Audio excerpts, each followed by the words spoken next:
reentry. Here to present on this item is DYD's new Executive Director, David Carroll. Welcome, David.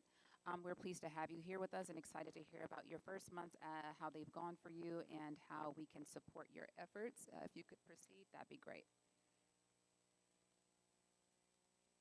Okay, am I on now? We can't hear you. You have to, if you can see the little green light on the microphone. Green light is on. There okay, we there go. we go. It's cutting in and out, I think. Okay. Good morning, everyone. Thank you for having me. Let me know if the mic is not working, and I'll do, I don't know, something different. Maybe I'll just talk really loudly. I'm not sure. I appreciate being here today.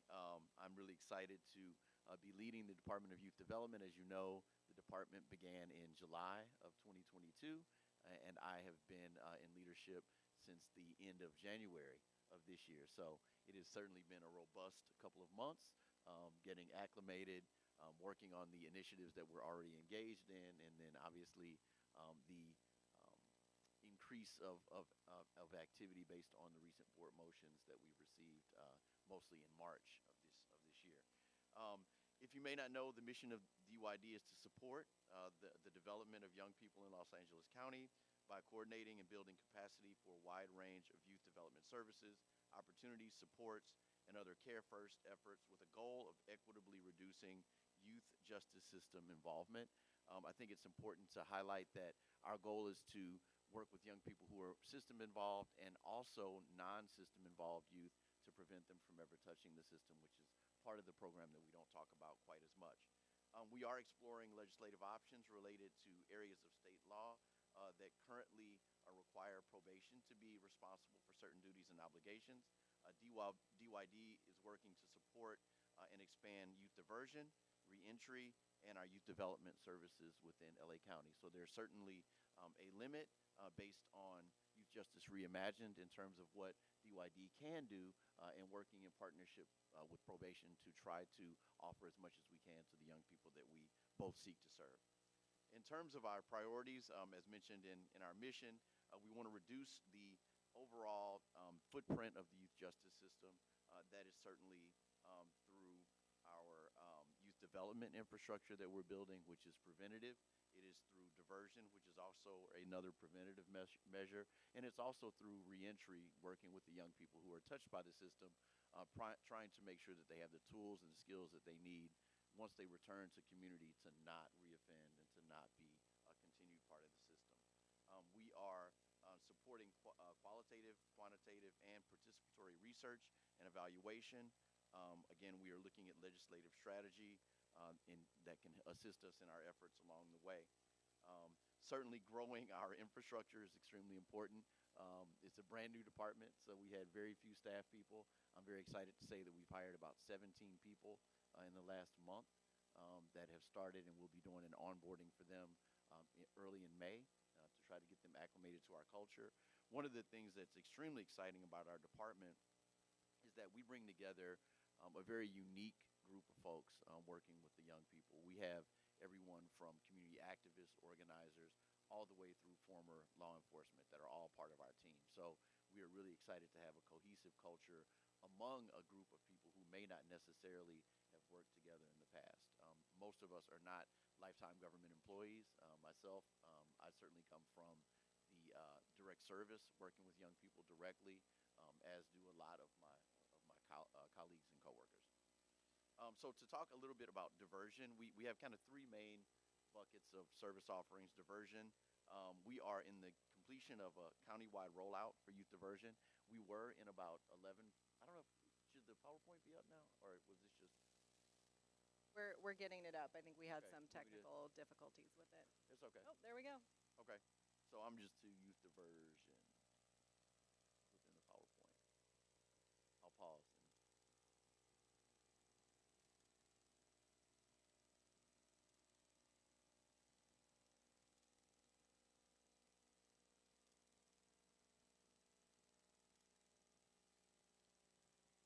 All right, so I'll jump in well.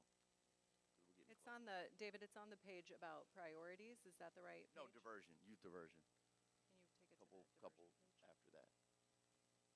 There we go. There we go. Okay.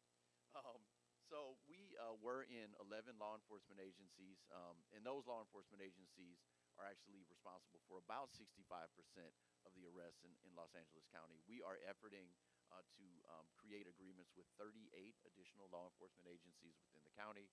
We have a chart that's tracking kind of our progress, but I can tell you that the vast majority of those agencies have been receptive to diversion. We've got several memorandums of understanding that are outstanding with several agencies trying to increase the amount of diversion that we receive. We've hired, again, multiple people to work with the community-based providers that will then be working with those law enforcement agencies to collect referrals for the cases for the young people that we hope to serve. We know that about 80% of youth arrests are divertible, so our goal is to get closer to that number. Right now, we're at about 20% of the total divertible cases that we're receiving. So we believe just that effort alone would reduce the footprint in exponential ways along the continuum as young people would be referred to camps and halls and other types of punitive activities along the way. So we're hoping to increase the youth diversion, and we're working towards that effort. We also have restorative diversion for more serious alleged offenses, and we are planning to extend our youth diversion and development services to schools. That is a project that we're working on as part of our youth development networks, as well as some other initiatives that we're engaged in. We want to divert young people instead of school-based arrests and other activities that could have negative effects on them in the future. Youth development is an exciting area, and we are in the process of creating 3 youth development networks that have been under planning for about the last year. The areas in the pilot are the Antelope Valley, East Los Angeles, and South Los Angeles. In the next few days, I will be receiving information on exactly what neighborhoods within those 3 pilot areas will be starting this program. I want to highlight that this is just the beginning. We plan on expanding the youth development networks all throughout LA County, but starting in areas that were highlighted based on various data and research that we'd received. I think I'm having... Okay. Sorry, I'm trying to look at people, so that's I'm messing it all up, y'all. Okay, all right. So we are piloting these youth development networks in the 3 regions that I just mentioned. What will happen in those areas is there will be no less than 10 community-based providers in each one of those areas working on the needs of the whole child. So that could be everything from credible messengers, it could be diversion, it could be after-school services, it could be sports, food security, housing, really having a curated, coordinated network of providers for young people. We view it as an opportunity for prevention, but we also view it as a landing spot if young people return to community and still need to have access to those resources that they had when they were in custody. So we are extremely excited about that program. We are starting the community stakeholder meetings in the next month or so. We've identified 3 community leaders in each one of those regions that will be leading the stakeholder meetings. Shortly after that, we will be creating a solicitation for a third-party administrator to administer the funds and identify the correct community-based organizations to partner with. So we believe about this time next year we'll have those 3 networks up and running. Within youth reentry, we're partnering with probation and other partners to incorporate the Credible Messenger program into the camps and halls. You all have perhaps heard quite a bit about that program. Currently, we are at Barry J. Nydorf and at Campus Kilpatrick. We're there 6 days a week, 8 hours a day, working, again, in partnership with probation and the young people that are in custody. These are all SYTF young people that we're working with currently. Certainly our goal is to expand that so that we can start to work with non-SYTF youth, especially those who we anticipate receiving a longer-term commitment. And we want to make sure that we're creating relationships with those young people as early as possible. So far, the input, the feedback that we've gotten has been overwhelmingly positive. We've been working, our credible messengers are folks with life experience who many have served decades in custody themselves and have come back to work with the young people to try to bring down the tension in the halls as well as open the door for them to receive the services that they need, both immediately and in the long term. Very shortly, in the near future, we will be expanding the Credible Messenger program to Eastlake Juvenile Hall, working with girls, gender-expansive youth, and those with developmental disabilities. We were in the process of identifying the correct partners to work in that specific population. Currently, we're working with 2 providers, ARC, the Anti-Recidivism Coalition, and HDA, which is Healing Dialogues in Action, to provide the credible messengers in the current program. Some of the other activities that we're engaged in, again, is the policy analysis to try to identify ways to have more young people referred to diversion, to try to make that program as active and robust as possible, again, to get to that 80% number so that we can shrink the overall footprint. We're also trying to make sure that we are demonstrating projects of the Youth Justice Reimagined Vision and to learn more about how to bring that full vision to life. We're certainly working actively in the various motions that were produced. Most of those are around programming, and where DYD sees itself is really active in what I've been calling the enrichment or the wraparound programming within the camps and halls, things that are not court mandated but offer opportunities for growth and for recreation for the young people that are in custody. So not necessarily the other county provided programs like mental health or education, but things like workforce, sports, art, different activities that the young people can engage in, again, that will provide them opportunities in the future, but also bring down the tensions that we're currently experiencing. So with that, I am finished with my updates and happy to take any questions. We're going to move on to public comment first. Thank you so much, Mr. Carroll.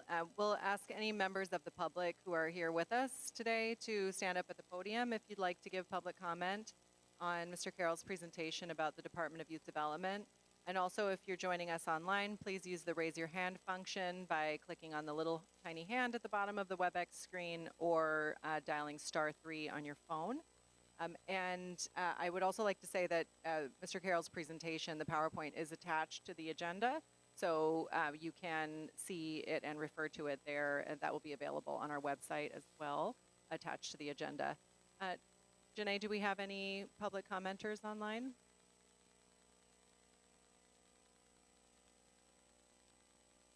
Yeah. Any live public comment on Department of Youth Development?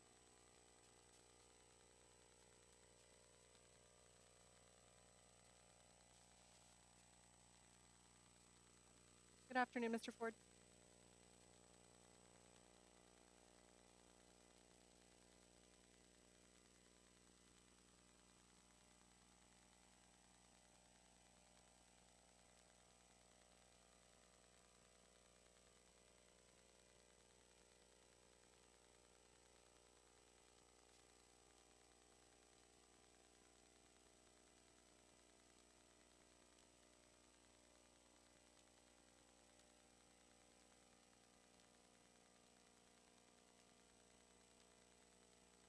Thank you. Any other public commenters in person? Janae, do we have any hands up? Okay, so we'll go to the virtual public comment.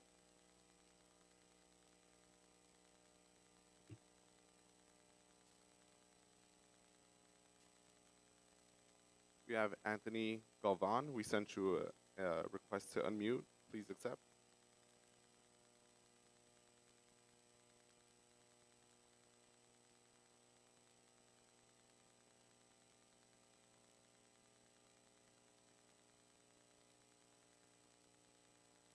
Anthony, we sent you a request to unmute.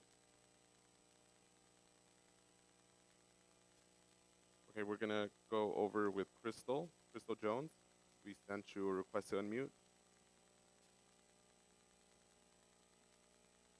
Crystal Jones, maybe I missed it, but I'm trying to ask, how is the program that was just presenting ensuring that our youth are protected, supported, and improved once released from the justice system?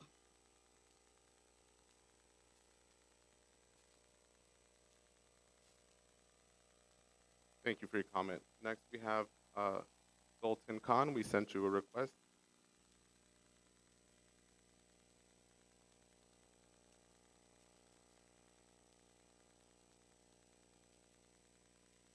Sultan Khan, we sent you a request to unmute.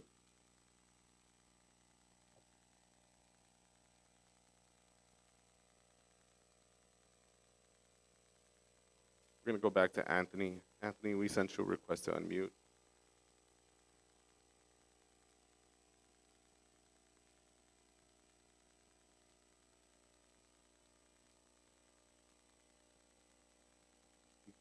I guess we're done. They're not accepting. Thank you for your comment.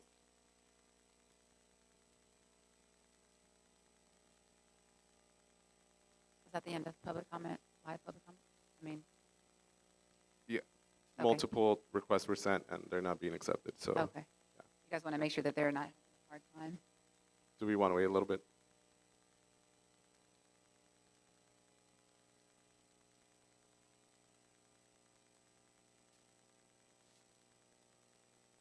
Terry Prentice, we sent you a request. Go ahead.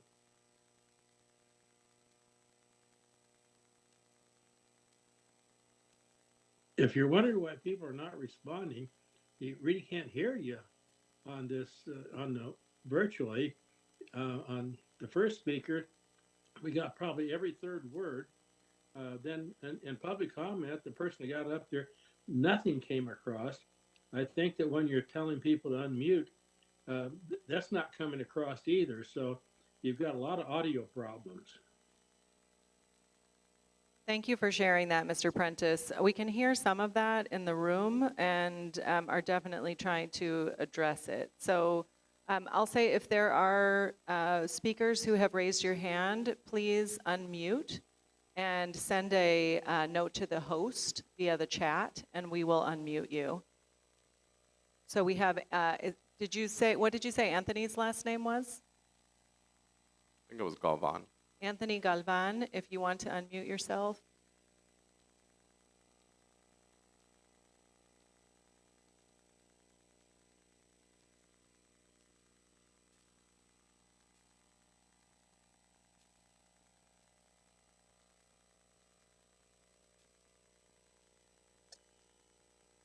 Hello. Go ahead, Sultan. Yes, I just have two questions. One question is that on the audio, I have the same problem. It comes and goes, and I didn't hear most of the stuff gentleman was talking about. And the other issue is we are an education entity. We'd like to work with your organization to train in the skill sets of your people coming in and going out from the probation department. Anything we can do to contribute, we are there. And we'd like to talk to somebody who's responsible for that opportunity.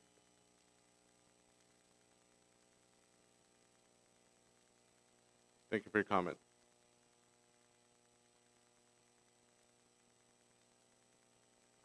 Thank you for your public comment. We'll give it another second for people to raise hands. Mr. Carroll, maybe you could respond to the public comments from that we're asking about the accountability factors for Department of Youth Development and how you see the department being held accountable. I think I can answer for the Probation Oversight Commission that we do not have accountability over the Department of Youth Development. We're very specifically a Probation Oversight Commission, but there are lots of mechanisms for accountability throughout the county. So if you wanted to address those, David, and then we'll go to the in-person public comment after you do that.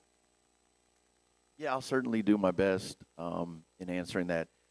We are certainly accountable to both the county, the young people we serve, and the community in general.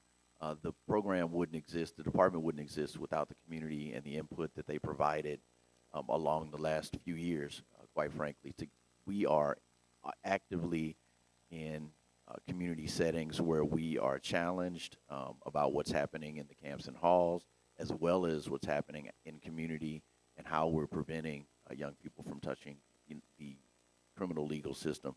I'm trying to speak very slowly because I'm hoping that it helps with the audio issues.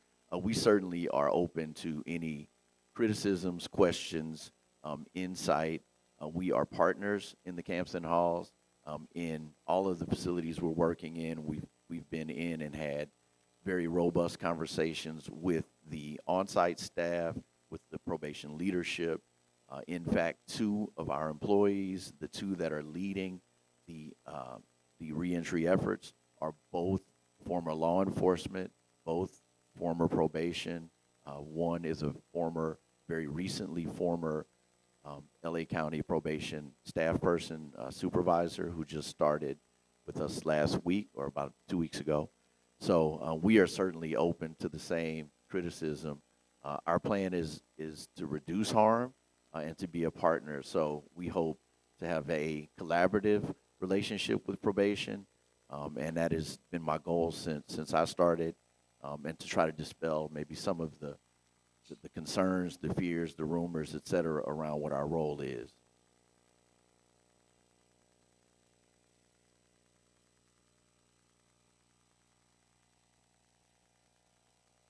Hello? Okay, great.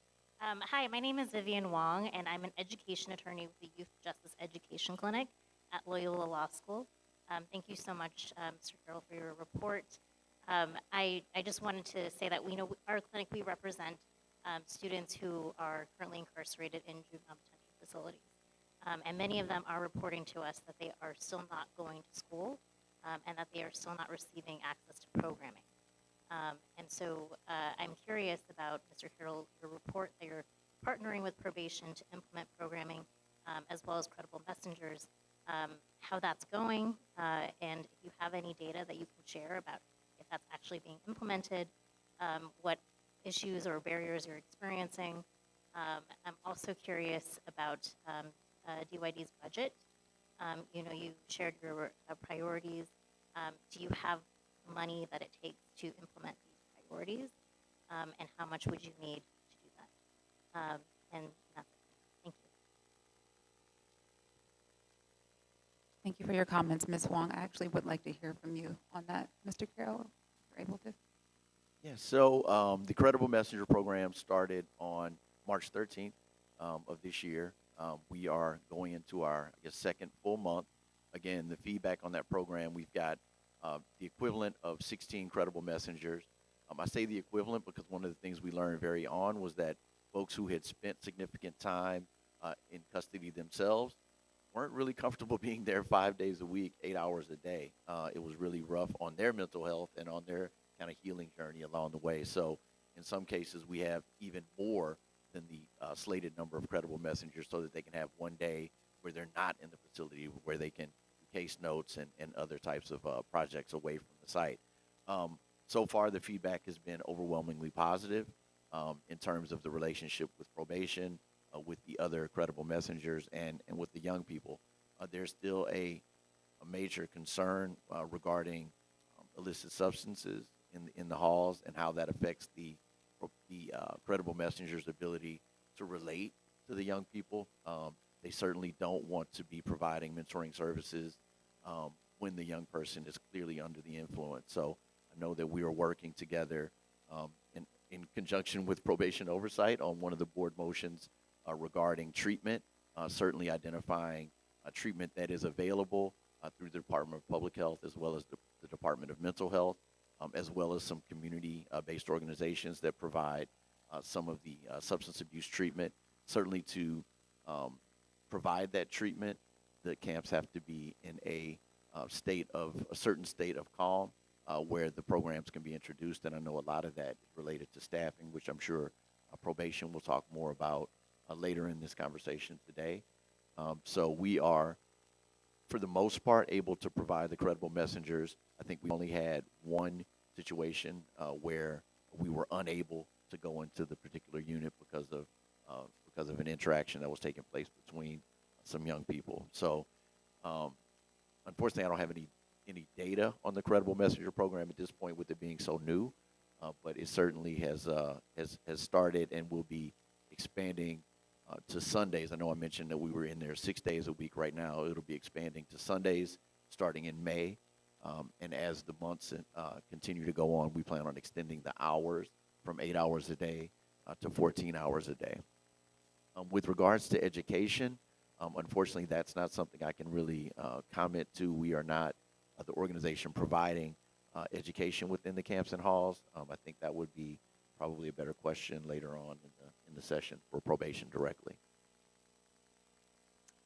Thank you for that, Mr. Carroll, and for your presentation overall. Before I leave it to commissioners to comment or ask questions, I'd like to follow up with that by maybe asking how the department will evaluate its services. We have a very robust evaluation department. In fact, a few of those people we just hired are data and evaluation experts. So we certainly will be looking at not only dosage, but the overall impact of the program. I certainly want to be careful in identifying that the intervention we're providing is actually tied to the outcome that we claim to support. So I'll use an example. I would never claim to support as an after-school program, for example, that after-school program increases math, even though it does, right? Even though we know that kids that participate in certain programs tend to show improvements, but we're not teaching math. That's a teacher's job, right?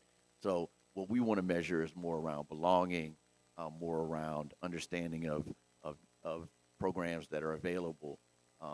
We want to make sure that we're measuring the things that we're actually doing. So I was kind of using that as an example to try to help highlight that.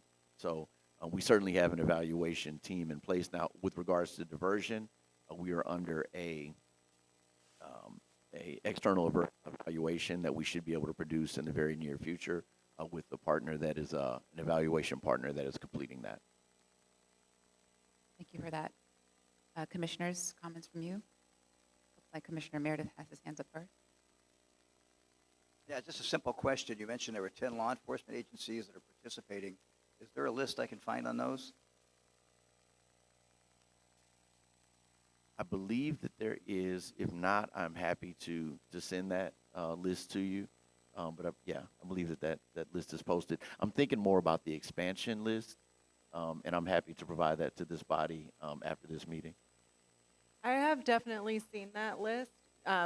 Jennifer, who is like doing 10 other things right now, is the most likely person to, the list from the Department of Youth Development and the prior YDD on the law enforcement agencies that are partners.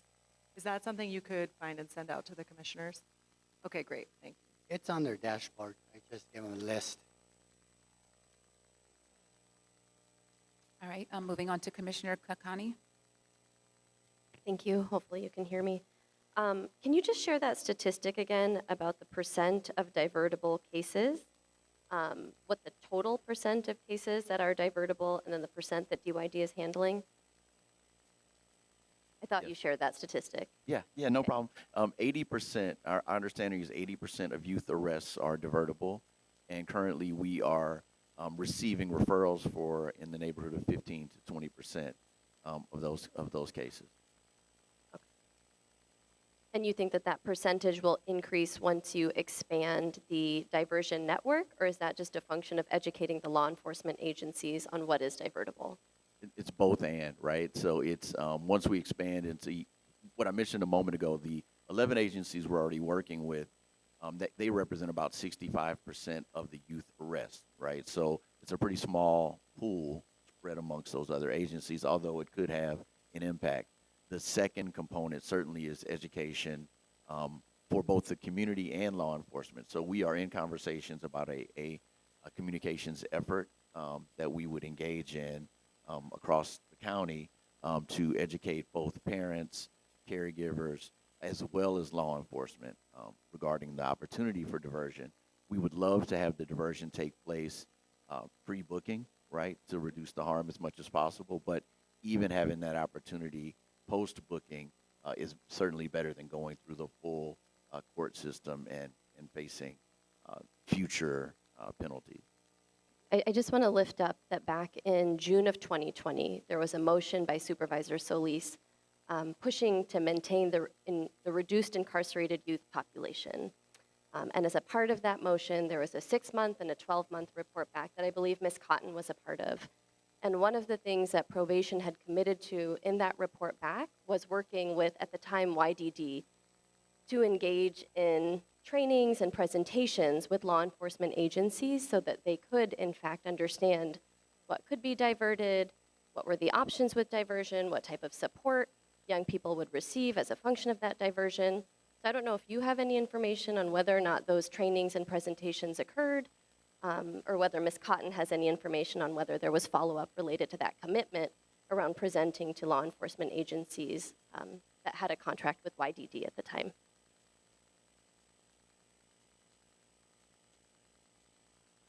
And I know that was before your time, Mr. Carroll, so if you don't have it, that information. I believe you're speaking about the initial citation diversion program piece. That's where the conversation started. And from there, we shared that we had a group of managers that would engage law enforcement in their patrol schools. We then invited DYD to be a part of those conversations and said that we would continue to, as a group, have those conversations about divertible offenses and what would come to probation. We have since that time probably engaged in about 3 to 4, if my memory serves me correct. We have also made it available to each of the law enforcement agencies that we've had contact with.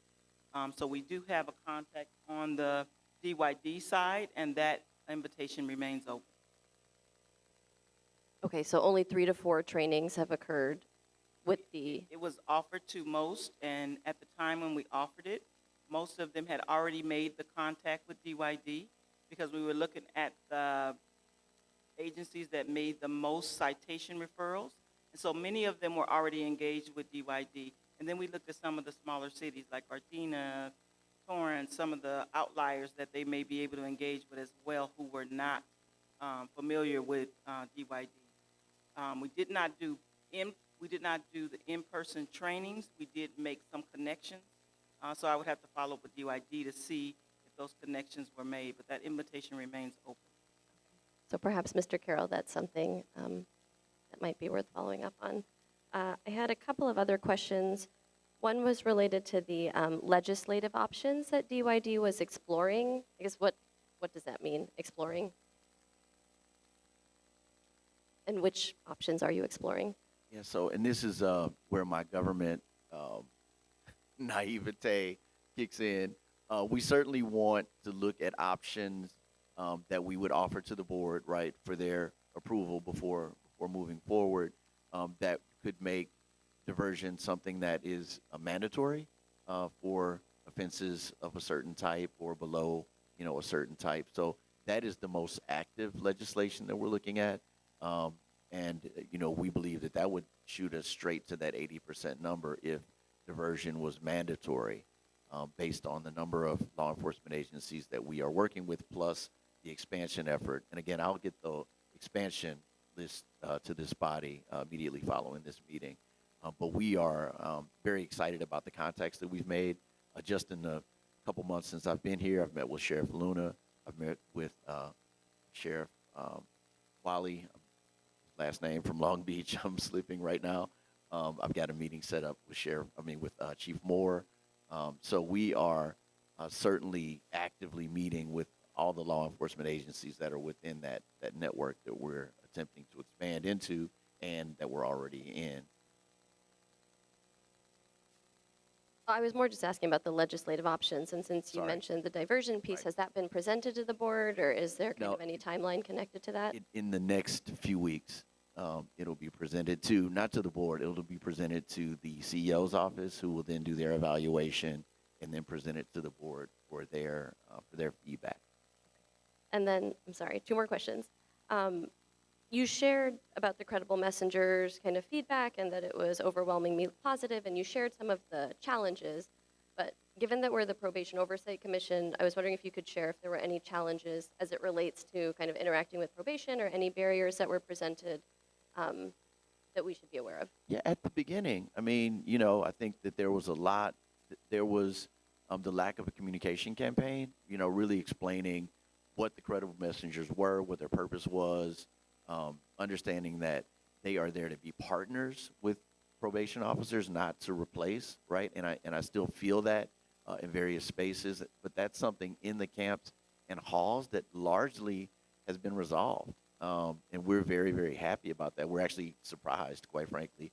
The probation leadership partnered with us, again, in person, in the halls, shoulder to shoulder with on-site leadership, with the credible messengers, and I think that had a profound effect on the launch of the program. We certainly are in the process of trying to create an environment where they can work at their best ability, so space and having access to places to eat and store their things, and those are the kind of challenges that we're working through now. But I view those as primarily logistical. I don't think it's a cultural problem between DYD and probation. Again, it's been overwhelmingly supportive and collaborative. Okay, thanks for that. And my last question was related to the reentry kind of transition work that you said. I think you had hired 2 people to support.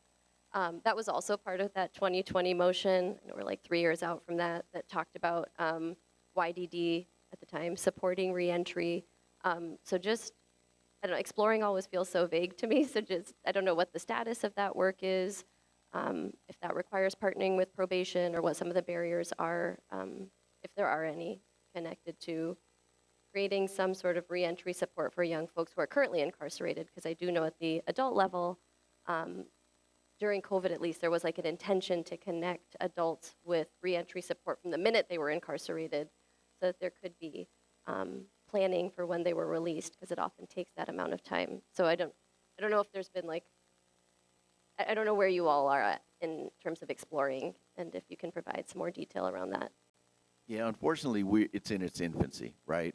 Those 2 folks, as well as some others, there are a couple of youth ambassadors that were also recently hired in that branch. It's primarily focused on credible messenger as of today.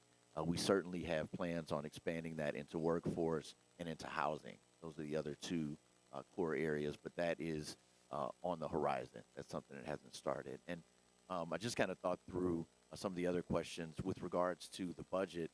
We are certainly within the budget based on the services and the programs that we were providing prior to the most recent motions.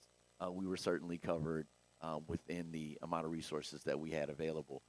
We are reevaluating that budget based on potentially increasing the level of support that we'll be providing specifically around programming. Again, as we enter into, I'll use the credible messengers as an example. There's 16, currently. We did kind of the math on how many it would take to serve all of the young people that were in the camps and halls, and that number kind of, goes up to over 40, right? So that would clearly have a budgetary impact if we were to have credible messengers at all the facilities, at least 8 to 10 hours a day, 7 days a week. So we are reevaluating the budget based on the services that we'll provide that come out of the motions that we're all responding to currently. Thank you so much. Thank you both. Moving on to Commissioner Carrillo and then Commissioner Munoz. Thank you, Chair. Mr. Carroll, it's nice to meet you. Thank you for that great presentation. I've really been looking forward to hearing what the overall mission is, and so it's a great, you guys are doing the great work that many have been expecting throughout the county. I have a few questions. You mentioned juvenile halls along with camps, but there was no talk of SYTF specifically. Concerning the budget, is there money allocated for individuals to go there to do the work? Sure. Do you have people, you mentioned budget, so I'm kind of piggybacking off your last comment. Is there money allocated for folks to go and do the work at Campus Kilpatrick? Yes, and I should have highlighted that. So we actually are in Campus Kilpatrick currently. So the SYTF dollars are primarily the dollars that we're drawing down from currently for both Nydorf and Kilpatrick. It's the non-SYTF youth that we want to also expand the opportunity to, so that we, again, can kind of acculturate them to the program, especially considering that a lot will be, or a lot could be committed to an SYTF sentence. With regards to Campus Kilpatrick, I think when we started there on March 13th also, kind of concurrently with Nydorf. I think there were only 11 young people there when we started, That number has grown to nearly 20 in just the last month or so. And I know they're trying to be very careful to not throw off kind of the chemistry between the young people that are already there, because again, it's a completely different environment in terms of being able to offer programming, et cetera. It's a lot more, it's a lot easier at Kilpatrick to offer programming currently. I think that number is slated to go up into the low 20s in the relatively near future. So as the number of units, the number of cottages grows, certainly we'll need to provide more credible messengers to serve each one of those young people. Thank you. And the last question I have, there's a number of teen courts throughout our county, actually throughout the state, that do some really amazing work when it comes to on-campus, especially in high schools. Is there any future plans to maybe partner with them to get them involved in the DYD, under the DYD umbrella? You know, that I had not, I personally had not heard anything about those potential opportunities, but I'll take note of that and would love to follow up with you after this meeting to hear more. Thank you. Moving on to Commissioner Mundo. Good morning again, Mr. Carroll.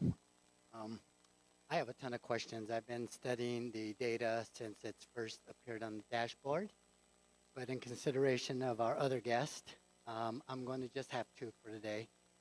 The first one, from a program standpoint, some of your agencies have now been with you guys 4 years, and I'm wondering if you've seen a shift in their mindset with regards to diverting kids informally rather than going through the booking process and then holding on to it. And if you haven't seen a change, what have been the biggest challenges? You know, I think obviously the goal is to have as much informal referrals as possible. Again, pre-booking to reduce harm as much as possible for the young people that are in those situations. I think it kind of goes back to the question earlier around education and around, you know, kind of the motivation behind diversion, and if we can get a higher level of urgency from law enforcement to divert as many of those cases as possible pre-booking. So I know that our agencies certainly would prefer, again, from a harm perspective, most, if not all, are trained in restorative justice practices, and they would love to have an opportunity to work with those young people as soon as possible prior to them being entered into any type of system. And my second question has to do with your data on your dashboard. It's collected aggregately, and it actually gives more questions than it answers. And I was wondering if in the near future you can break down the data by agencies and also include the CBOs. You know, for 30 years, I always thought there was a juvenile justice hustle out here. A lot of money and a lot of people chasing it. Been in a lot of rooms where agencies get together and parcel out the pie. And with your data, it doesn't tell us which agencies are getting money and what percentage of the money they're getting, and whether or not, the results are aggregate, so we don't know which agencies are actually effective in enrolling the youth, which are effective in completing the programs for the youth, and which are not. So I'm just wondering that in the future, if there would be an expansion of the data that is shared. I know that we collect that data, and actually we will be expanding, again, both the law enforcement agencies as well as the community-based organizations in the coming weeks. We've got, again, several agreements out to new agencies because, again, every time we add a law enforcement agency, there's typically the addition of another community-based diversion provider that'll work alongside them. I'm sure that I have the data, and I feel pretty confident that I could provide it to this body. I need to kind of check and see from a details perspective how much of that is completely public information.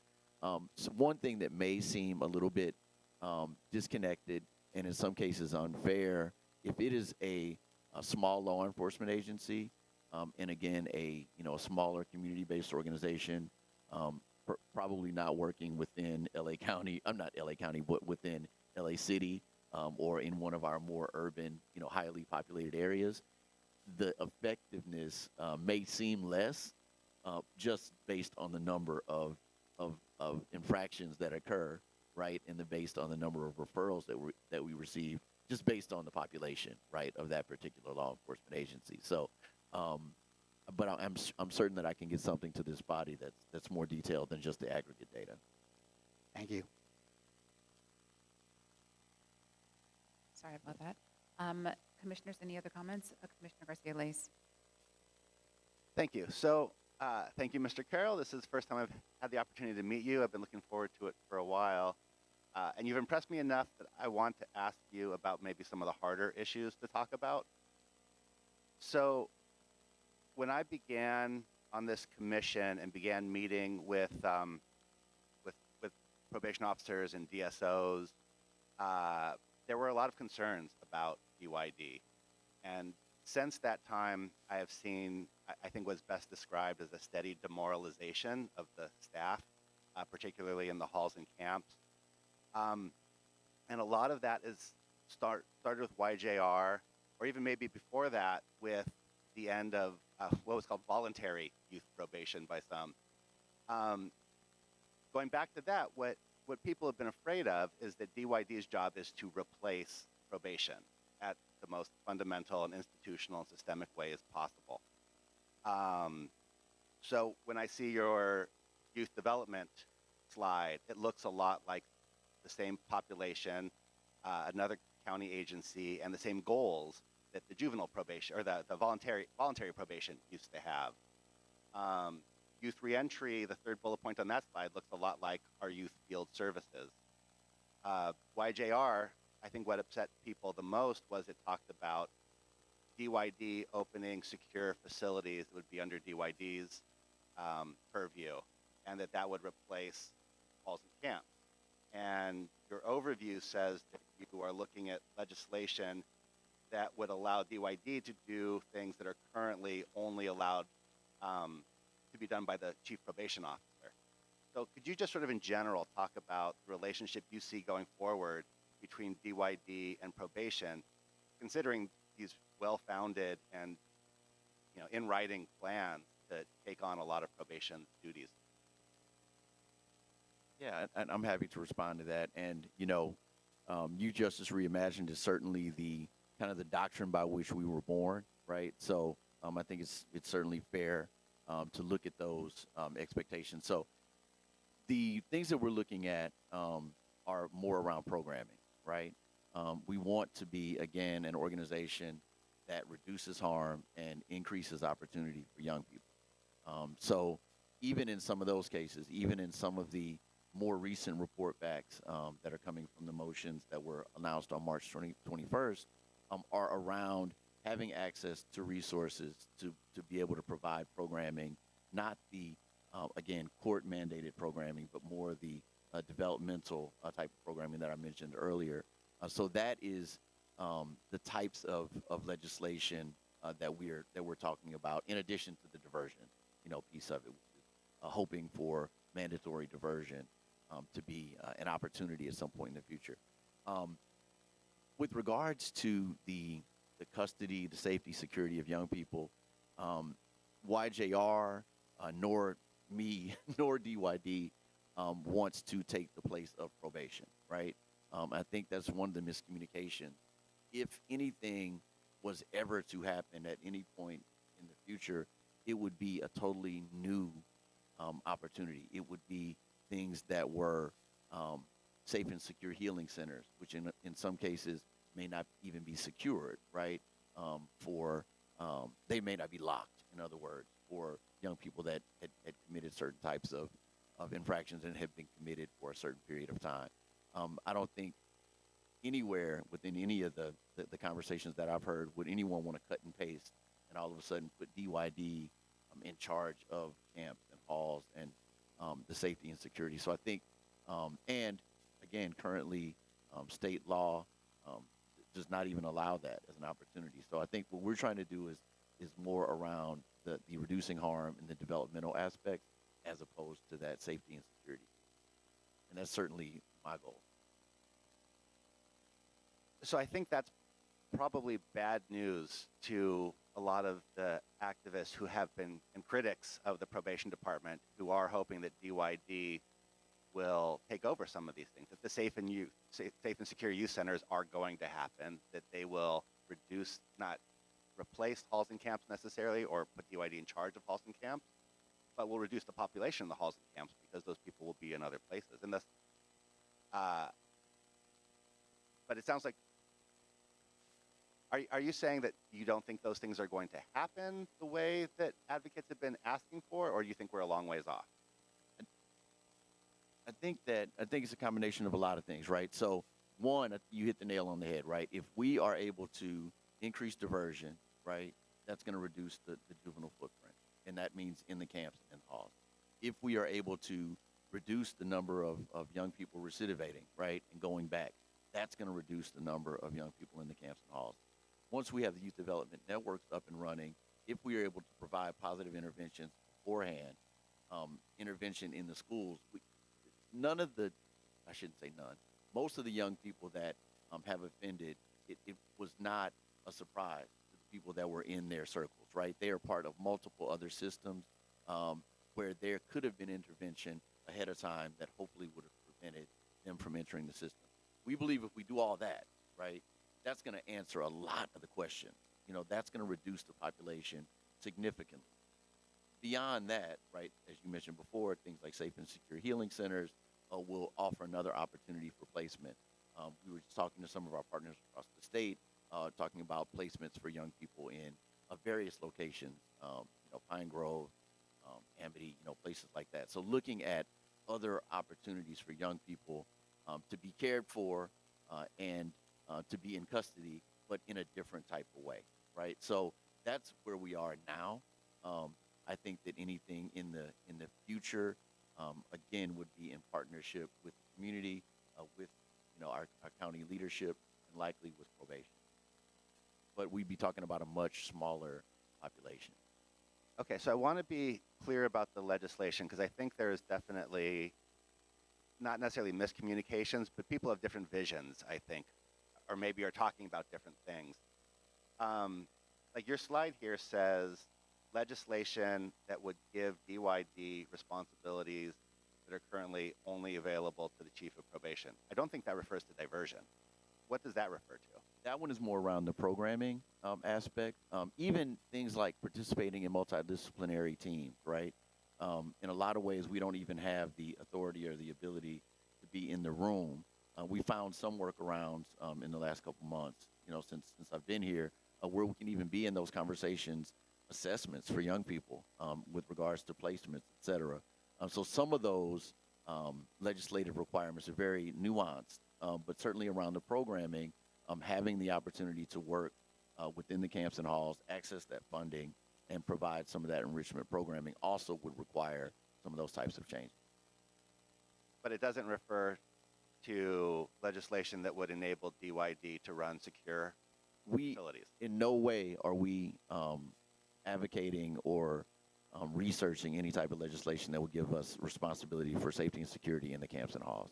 We haven't engaged in not any in of camps that. and halls, of new facilities, of safe and secure. None of that has taken place, nor is it on any plan document, anything that I'm working on. Okay, thank you. Okay, thank you. Thank you all for your comments there. We want to make sure that we're managing time and moving on to the next agenda item, but I'd like to allow commissioners to issue final remarks. Commissioner Kakani? First, I just wanted to share that a number of folks are reaching out to me that they simply cannot hear, but like 1 out of every 4 words for those who are listening through WebEx. I'm not sure if you've already been notified of that issue. Commissioner Kakani, if I could address, I've heard from a number of people that the audio on YouTube is significantly better than the audio on WebEx. You should stay logged in or call in if you want to give public comment via WebEx, but I think you can hear a lot better on YouTube. Also, I think we've turned on the closed captioning on WebEx, which should help with that. So thank you. Okay. And then I just wanted to offer a motion. So I'm going to read that if that's all right. The Probation Oversight Commission has been monitoring the efforts and progress of Youth Justice Reimagined in Los Angeles County and wants to encourage the Los Angeles County Probation Department to embrace and push forward the goals of Youth Justice Reimagined. The goal of this ad hoc committee would be to work with the Department of Youth Development and other stakeholders to find ways to move elements of probation's juvenile services into the Department of Youth Development or into community-based organizations. So we therefore move that the Probation Oversight Commission create an ad hoc subcommittee of no more than 4 Probation Oversight Commission members to support the goals of Youth Justice Reimagined and the growth and development of the Department of Youth Development, and report back with recommendations to the full Probation Oversight Commission. I'd second that. Okay, motion made by Vice Chair Kakani, seconded by Commissioner Carrillo. Sorry. We should vote on, unless there are any comments on that, we should vote on this motion.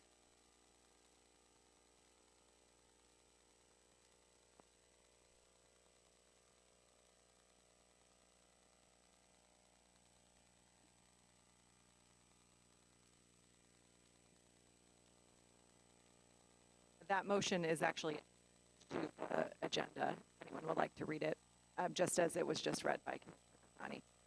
So, you want me to roll? I believe Commissioner Kanani. So, please vote yes, no, or abstain on the motion as attached to the agenda regarding the creation of the ad hoc subcommittee on Youth Justice Reimagined.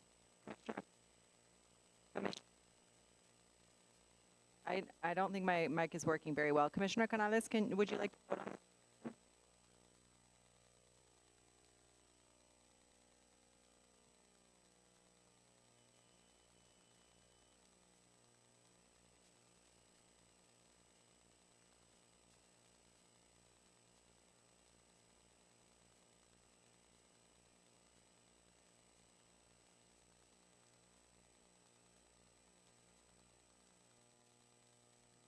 Okay, we'll come back to Commissioner Canales. Commissioner Carrillo? Aye. Commissioner Garcia-Leyes? Aye. Commissioner Kakani? Aye. Commissioner Meredith? Aye. Commissioner Mundo? Aye. Commissioner Terry? Aye. And Chair Jackson? Yes. Commissioner Canales, can we receive your vote? Well, I could hear that barely. Okay, so we have a unanimous vote passing that motion. And I believe, according to the bylaws, Commissioner Jackson, you can assign the members of to the committee after this. Okay, great. Thank you, Commissioner, again for that motion. We're going to move on to item number 4, which is to discuss and take any necessary action on California Office of Youth and Community Restoration on its purpose, ability to conduct inspections and receive complaints, and how OYCR connects with local complaint and grievance processes. If you'd like to comment, you should raise your hand virtually or make your way over to the podium to my left. Otherwise, we're going to leave it to the presenters to take over. Julian F.D. Chironi and Judge Catherine Lucero. I'm going to be extremely quick and just say that I'm very thankful for OYCR being here today. This is a result of a conversation that we had maybe 2 months ago about the Youth Bill of Rights and the connections between the new office of OYCR, the grievance and inspections rights that they have, and the Youth Bill of Rights and the grievance and complaint work that we've been doing in the county. So welcome, and I'll turn it over to you.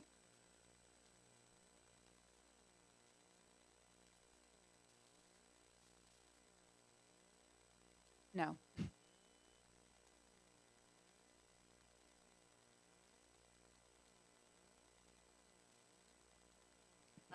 Testing, 1, 2, 3. Okay, better. I'm going to be brief. I would love to come back and give you way more detail about our new office. And I do want to yield most of my time to our ombudsperson, Efrat Sharoni, who joins me today. Also joining me is counsel for our agency, Elisa Hartz. Next slide. We were born of SB 823. As many of you know, the governor signed legislation in July of 2020 to close the youth state prison system and to realign youth to counties. And these are youth who have typically been committed to DJJ, but all 707B youth qualify for what's called the Secure Youth Treatment Facility in each county. Next slide. The creation of our office is within the Health and Human Services Agency and not within the California Department of Corrections and Rehabilitation, which marks California's commitment to treating young people who have committed serious law violations as children and youth, to look at that with a healing lens, to hold them accountable, to restore harm, but also to focus very directly on positive youth development, such as education, such as vocational training, and spiritual access to spiritual programming, really just looking at youth as being in a developmental phase of their lives versus as already fully formed adults with fully formed character. Next slide. This is a brief implementation timeline. As I said, SB 823 was enacted in July 2020. County plans were due that first year on January 1. We did a summary report as a result of that deadline. Every county has to give us a plan in order to access the funding. Los Angeles County has available this year about $50 million from our office, and the intention is that that funding goes to the SYTF population of kids. We started hiring staff robustly. I was hired in January of 2022. I was the second person hired to this office, so we've been building the office. We launched our community listening sessions, our ombuds hotline. We hired our ombuds person, he'll get to hear from momentarily. And 36 secure youth treatment facilities have risen up in the state of California, and my office has visited 34 of them. We have a visit tomorrow in San Benito County, and then later on in May in Tuolumne County. I don't know if that's going to be the sum total of all the SYTFs, because it is somewhat of an evolving number. Next slide. There's our ombuds flyer hotline, and Efrat will talk about that in a moment. Next slide. We also have a county coordination unit, so we have folks on the ground who are developing relationships with all stakeholders in every county by attending meetings like this and by helping our key partners with the realignment process by focusing on changes in practice, best practice. We also really largely provide technical assistance, and we've provided many forms of technical assistance, both on-site visitation technical assistance. We've developed some briefs, some TA briefs on how to keep kids in the juvenile justice arena, on record sealing, on employment after incarceration and what that looks like for a young person. We're also starting to do some TA brief work on ICWA and on, which is the Indian Child Welfare Act, and some other pieces of law. We have made many presentations. We're also on the Child Welfare Council, so we have a standing committee that's looking at best practices. My goal is to make sure that every child or youth that does offend and violate a law and harm our society or a person is both held accountable, but that is in a developmentally appropriate way that has long correct rather than having our youth viewed again just as someone who committed a crime, and then that's what they're destined to be, and that's how they're destined to be treated for all time. I was at a meeting yesterday, and the person said to me, and you might recognize this quote because he's from your community, how we see our youth is how they see themselves. And so it's really important for us to make sure that we understand who are our youth, where do they come from, and what do they need, so that they can be productive citizens and members of our society, because our youth who offend will come back to our communities. So while we have them separated from society, which is important in some cases, then we need to make sure that we're giving those rehabilitative, those programs, the education, so that when our youth return to our communities, they are successful, and that equals safe communities. We also have a data component, which whole research and data team as well. Next slide. We have some major projects underway. Your county was just selected for the Vera Institute Technical Assistance Grant, where in Santa Clara County, where I was on the bench, we did end the incarceration of girls and gender-expansive youth. On my last day on the bench, January 14th, 2022, there were 0 girls in custody. Now, that's not to say that there are not girls that have gone into custody since I left, in and out, because it's a work in progress. But I thank LA, I thank LA County, I thank the probation department, I thank the board for making that commitment to really look hard at who's in custody and how we can have them be safely placed in the community. And then we also have a very large focus on the less restrictive placements, which I heard a little bit about today. I actually just visited Amity, and Amity does have contracts with probation to house our youth in less restrictive placements. That has become somewhat of a specialty focus for our office, and we are happy to share what we're learning across the state in that regard. That's why I said I really think I'd love to come back if I'm invited to share a little bit more with you. We also have a higher education and career training advisory committee, because we know that if we're going to stand in the shoes of the parent for multiple years with this SYTF kids in custody as teachers, as counselors, as mental health providers, that we need to instill hope. And so higher education and career training is what we can give our youth, right? We can't give them new houses, we can't give them cars, we can't change their lives, but we can have them leave our secure youth treatment facilities with some hope and with some ability to make more than a living wage, and to pay restitution where that's appropriate with that good job.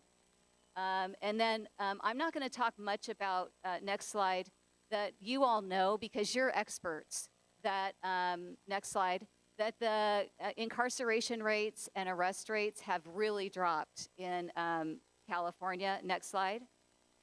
And that referrals to probation are also down. Next slide. And that the kids who do end up incarcerated are disproportionately kids of color, young men of color. Next slide. I like to talk a little bit about who the kids are, because we do have what's called a crossover phenomena of youth coming from foster care to the justice system. In fact, the more placements a youth had in foster care, the more likely they are to end up in our juvenile justice arena. And then lastly, I wanted to talk about the age crime curve, because if nothing else, it's human condition to age out of crime. Now, sometimes it's not soon enough for some of us, but it is actually documented that adulthood brings on maturity, executive functioning, that kind of thing. Thank you for letting me share today. I know that your county is experiencing a lot of dynamic layers and complexities, and I just really appreciate it. I'm going to shift over to Efrat Sharoni. If you could switch it over to the next slide. The next slide. Maybe one more. Okay, great. Can everybody hear me? I can't really tell. So, hi, my name is Efrat Sharoni. I am the ombudsperson for the Office of Youth and Community Restoration. And as Director Luster was telling you, we're a new office. I just hit my 6-month mark. I'm excited to be here. I am an LA native, and I live 5 minutes away from here. And it's obviously, LA County is very close to my heart. I have been working with youth and adults in the system for almost 25 years. I worked at Loyola Law School, Center for Juvenile Law and Policy for 10 years. I was the director of the Office of Reentry for the City of Los Angeles. Most recently, I was working with George Gascon's office on resentencing and reentry. So and I feel like I've worked with all the different players. Can we go on to the next slide? So I'm going to read the definition of an ombudsperson, because I want to be honest with everybody that before I applied for this job, I didn't even know what an ombudsperson was. So let me just read it. Is an impartial, independent person with the authority and responsibility to receive, investigate, and/or informally address and resolve complaints about government actions, and when appropriate, make findings and recommendations and publish reports. Next slide. So the four main characteristics are that the Ombuds Office is impartial, confidential, independent, and credible. Next slide. In the interest of time, I am not going to go through Welfare Institution Codes 2200, but you are welcome to look it up. If anybody wants to, my contact information will be at the end of this presentation, and I can share that with you. But that is what gives the Ombuds Office authority within OYCR to work with youth in our juvenile detention facilities. So I want to talk a little bit about independence. And so an ombuds person, the function and the role of it is to be independent. So I function autonomously without interference, and we can initiate investigations or issue special reports without a complaint. And the goal is that we are free from outside control and influence in structure, function, and appearance.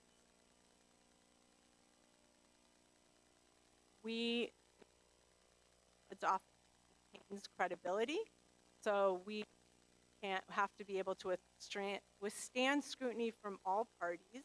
We need to be open, transparent, operate with integrity and justice, and we are accountable to those that we oversee. What we do not do, I thought I would start there. We do not participate in any informal criminal investigations or formal judicial proceedings. We cannot make binding decisions or mandate policies to any departments. We cannot provide legal advice, and we also cannot intervene or investigate in any personnel matters. I wanted to give you all a little bit of an overview of the complaint process. And I also wanted you all to know that here in LA County, I have received, our office has received a number of complaints, and they are coming from everyone, right? I have received complaints from youth. I have received complaints from probation staff, from community advocates, from other workers, from teachers in the halls. And oh, here it is. It's important for me to communicate to you all that our office is tasked with the Youth Bill of Rights, right? And making sure that all youth who are in detentions, rights are not being violated. But our goal is to make sure that we have the same system that Director Lucero was speaking about. And so that means we want to hear from everybody about what the issues are in the halls so that we can make sure that staff and youth are safe in so much that we know if, as somebody, I didn't say this earlier, but I'll jump in and say this now. You know, in these 25 years, my main goal and what I have worked on is trauma and violence, right? And we know that that operates in cycles. And so I know that if the staff and the youth are not feeling safe and don't feel healed, then we're not going to be able to move on with our goal of having a safe and really holistic system for everybody. So I just wanted to let you all know that. So when we do receive calls or emails to our hotline, we would do an intake. We ask the complainant what their desired outcome is. We sometimes have to educate, and then we make a decision if we are going to investigate. There are times that we make referrals to other agencies. If there is a complaint of criminal conduct, we could refer it to law enforcement agencies. We would work with PREA. There's been times that we've referred things to BSCC. The goal is to attempt to resolve it, and then we would always make a written recommendation that would go back to the complainant and the chief of that county's probation department. Another task of the Ombuds Office is the Youth Bill of Rights. And we will be publishing, the Youth Bill of Rights went into effect in January 2023. And we are in the process of publishing the Youth Bill of Rights in a format that will be digestible and understandable to all youth. And so that we will have a pamphlet. So for every youth across the state that will be getting, when they are brought in intake, they will receive so that they will understand the Youth Bill of Rights. Right now, of getting feedback from community stakeholders and youth to make sure that the way we produce it and put it out is the best for everybody. And the next slide. I want to leave time because I'm sure there's questions. But if anybody has any questions, they can reach out to us. Our number, the hotline is up here, and email us. And I am happy to have conversations with any organizations if they want to have set up time for meetings. Thank you. Thank you all for presenting. I will say that I hope the viewers are online were able to hear better if YouTube or some other platform. But nevertheless, if you are prepared to offer public comment, please do so now. And one side note, if you have your phone like constantly pinging, it would be great for members of the audience to mute your phones or silence them. It's really helpful. On to public comment. Thank you. Okay, so if there's anyone in the audience here who'd like to give public comment, please stand up at the podium, and we'll give it a few seconds for folks online to use the raise your hand function or dial *3 if you're calling in. As you're doing it, I'll just say that you may have heard there are two actually direct relationships between the items that Efrat and Judge Lucero just presented and the Probation Oversight Commission. One being the Youth Bill of Rights. We have a specific role in the Youth Bill of Rights implementation in LA County regarding surveying young people around their understanding and how the Youth Bill of Rights has been shared with them. So we'll certainly be working with OYCR on that.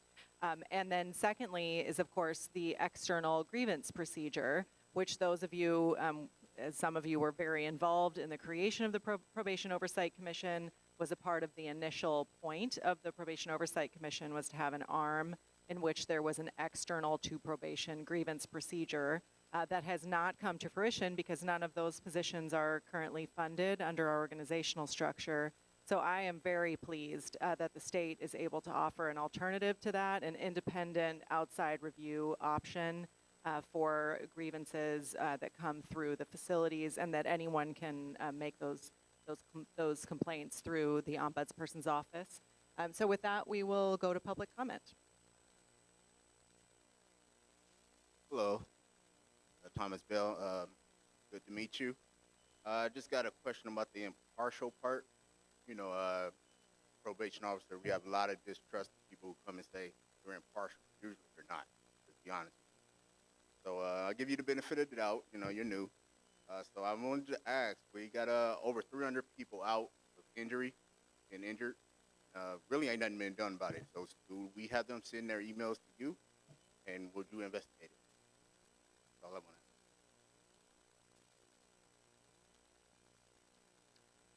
Thank you. Ms. Wong, you're up next. Hi again, Vivian Wong with the Youth Justice Education Clinic at Loyola. Thank you, Judge Lucero and Ms. Sharoni for coming today. I just wanted to share my experience. Our clinic actually filed an ombudsman complaint with probation in 2020, and we received no response. This was regarding an issue where a client was being sent to the Hope Center for months at a time and received no education services. And to that, we did not receive any response from probation. And so I want to share that, hoping that the ombudsman process with OYCR will be very different. I'm also curious if you could provide an example of a recommendation that you might provide, just to have some idea of what OYCR could do. Thank you, Vivian. You can go ahead.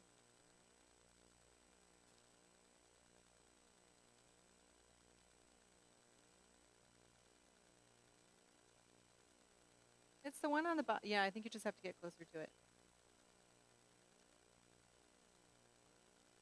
There you go. Good afternoon. My name's Luis Maximo, and I think it's great that these kids could finally be able to call somebody.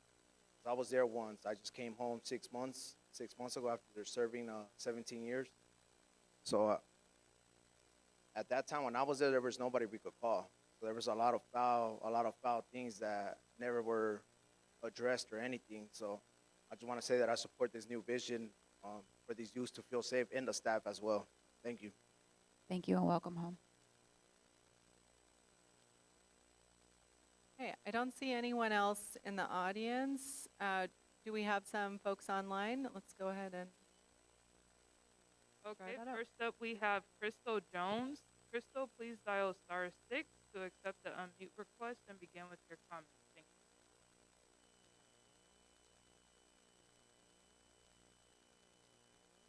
Crystal, give us 1 second.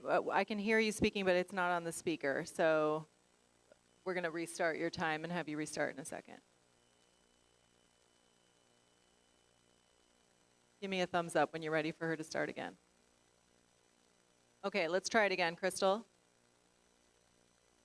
Good afternoon. Crystal Jones, representing Crystal Clear Learning Foundation Incorporated and advocating as a youth mentor and advocate. Curious to find out how we can create more culturally responsive approaches, including Black and Brown mentorship, appropriate leaders and agencies for our Brown and Black families and boys, specifically the Black boys, as she mentioned, are the highest population incarcerated. How can we find culturally represented leaders or employees or mentors to have safe, trusted guidance going forward? I mentioned the colleague just before me said there was things going on that weren't safe and that shouldn't be happening in our correctional facilities. How can we ensure this doesn't continue? And what measures are we taking, being that you are the UMBORs or the OYRC that's contracted under this measure, to ensure that these activities and things will not continue taking place and that our youth have their best interest at hand to be protected and not mistreated?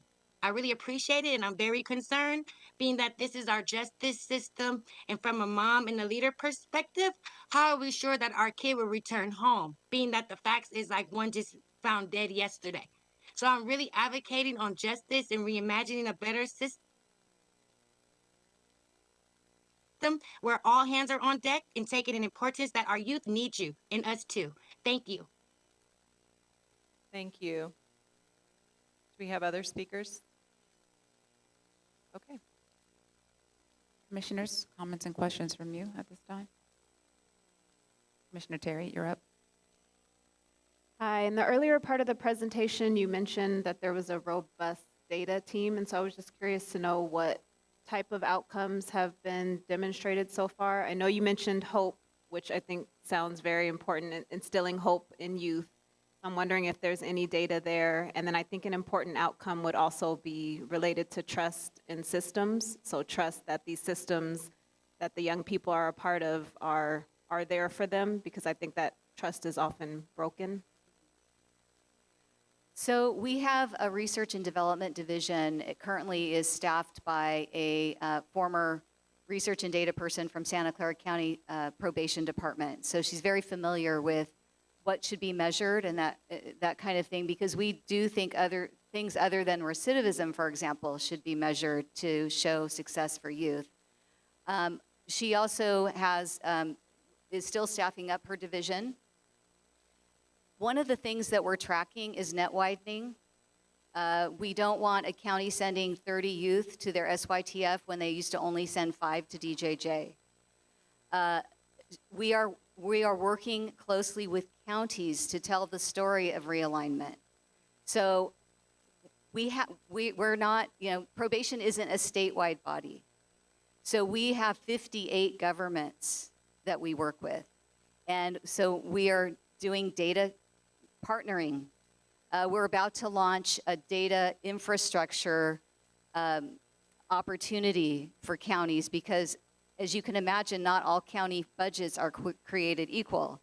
We actually still have some probation departments that are hand counting their demographics for us. So I'm sorry I can't answer your question directly on what kind of data have we already collected because we're in process. We have annual reports. We want to get our first annual report out during this summer. And we have a 5-year 2025 report due to the governor, which is a big report that tells the story of whether or not realignment was successful. So that's the kind of data and research we're embarking upon. We have surveyed judges. We have been in the field with defense bar. We are about to launch a survey for DAs and specifically about transfer motions. So we view this as many county departments, not just probation. Everybody's in charge of these kids. Probation is the leader because the judge depends on probation to carry out its orders. I mean, that's just how our law is set up right now. When I was a judge, I could hold probation accountable. I could not hold a CBO accountable. So they are a main focus of being that, hub for the spoke as the law currently stands. So that's how we're approaching our data and research team at this time. Okay, and just one last question for the ombudsman. Is there any type of compilation report that's produced or would be produced that's kind of showing like the number of complaints that come in, the type, maybe some racial disaggregation, who's making the complaints, that type of thing? Yes, we will also, I also am staffing up right now. Hopefully we'll be doing interviews in the coming weeks. But we will also be providing an annual report to the legislature and the governor. And the Ombuds Office also has the ability to make special reports on specific issues. And so I am happy to have conversations or hear feedback from anybody on areas that they think are important. The ombudsperson's reports do not need to only be based on complaints. So community, probation, any part of the system who has ideas, I'm open to hearing. I just wanted to take the opportunity to also answer some of the other questions that were made on public comment. In terms of the past interactions that you were speaking about, the things that have happened to staff, our hotline is open to anyone. And I will just say that with a caveat. I know we also have our counsel here, so maybe she wants to answer it better. But I don't have any access or jurisdiction over personnel files or any issues with personnel. And so in that caveat, I just want to be transparent around that. But I am open to hearing. Our office wants to hear anything and everything. And so please feel free to contact the hotline with any other information. And also there was a question about an example of recommendations. And so as I was saying earlier, we're going to be making reports. I can tell you that on a smaller scale, right, because the ideal goal would be that we would be able to resolve issues on a smaller scale, right away when a complaint comes in. I'll tell you that in another county, we received a complaint from a youth around the way they were taken down, and that there was, an arm over, that it wasn't a proper takedown. And in that county, we went in and we reviewed the video footage and we spoke to the youth, and then we were able to have a follow-up conversation with the chief. And what the youth wanted was more training for the staff, right? The youth himself said that he felt like the staff were good and they liked them, but they felt that was wrong. And I went and we spoke with the chief, and he had already implemented a new training module for all of his staff around those issues. And so I share that as an example of the goal would be that when issues come in, we could just resolve it without any other bigger legal implications.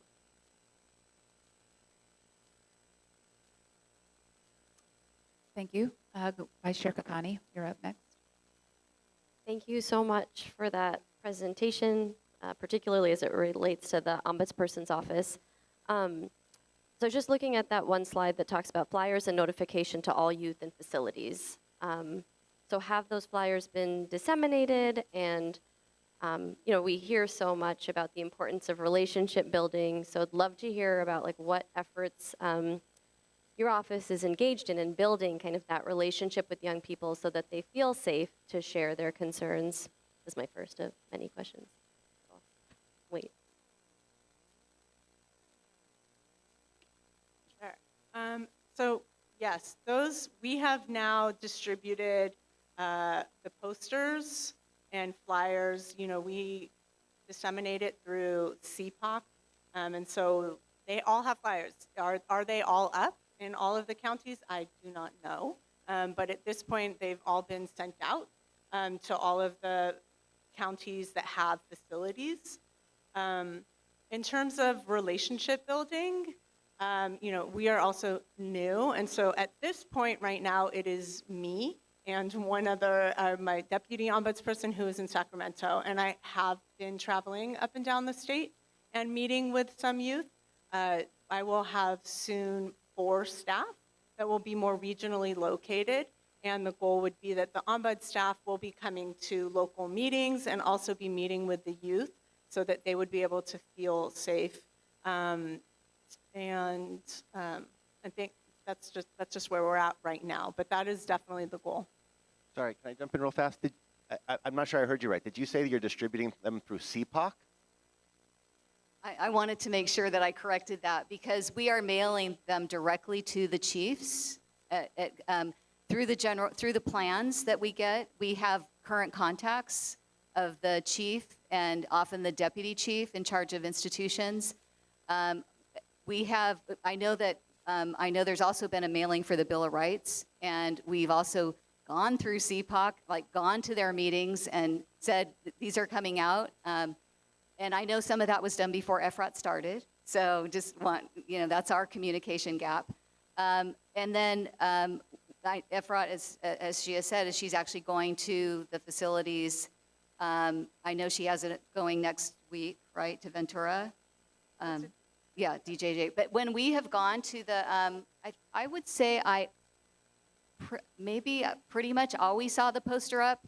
Now, I can't say that it was up before our planned visit, but it was definitely, the poster was definitely up when we went to visit the facilities.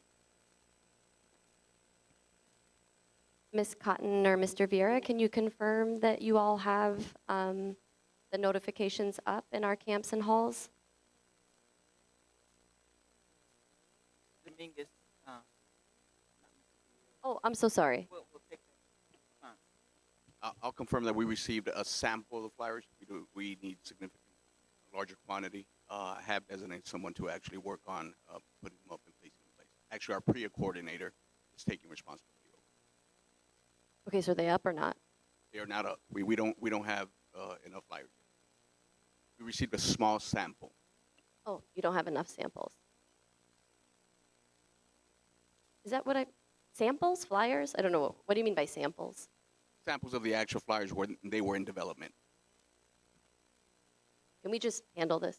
Sorry. Are there actual flyers? Or are there actual posters? I dropped off a big stack of posters when I went in for an SYTF visit 2 months, in February, in the middle of February. I'm not sure if you need more, you can contact our office. We might be talking about 2 different things because the Bill of Rights, the Youth Bill of Rights is in process, but the Ombuds hotline poster should be, that's done and was delivered. I'll have to double confirm that.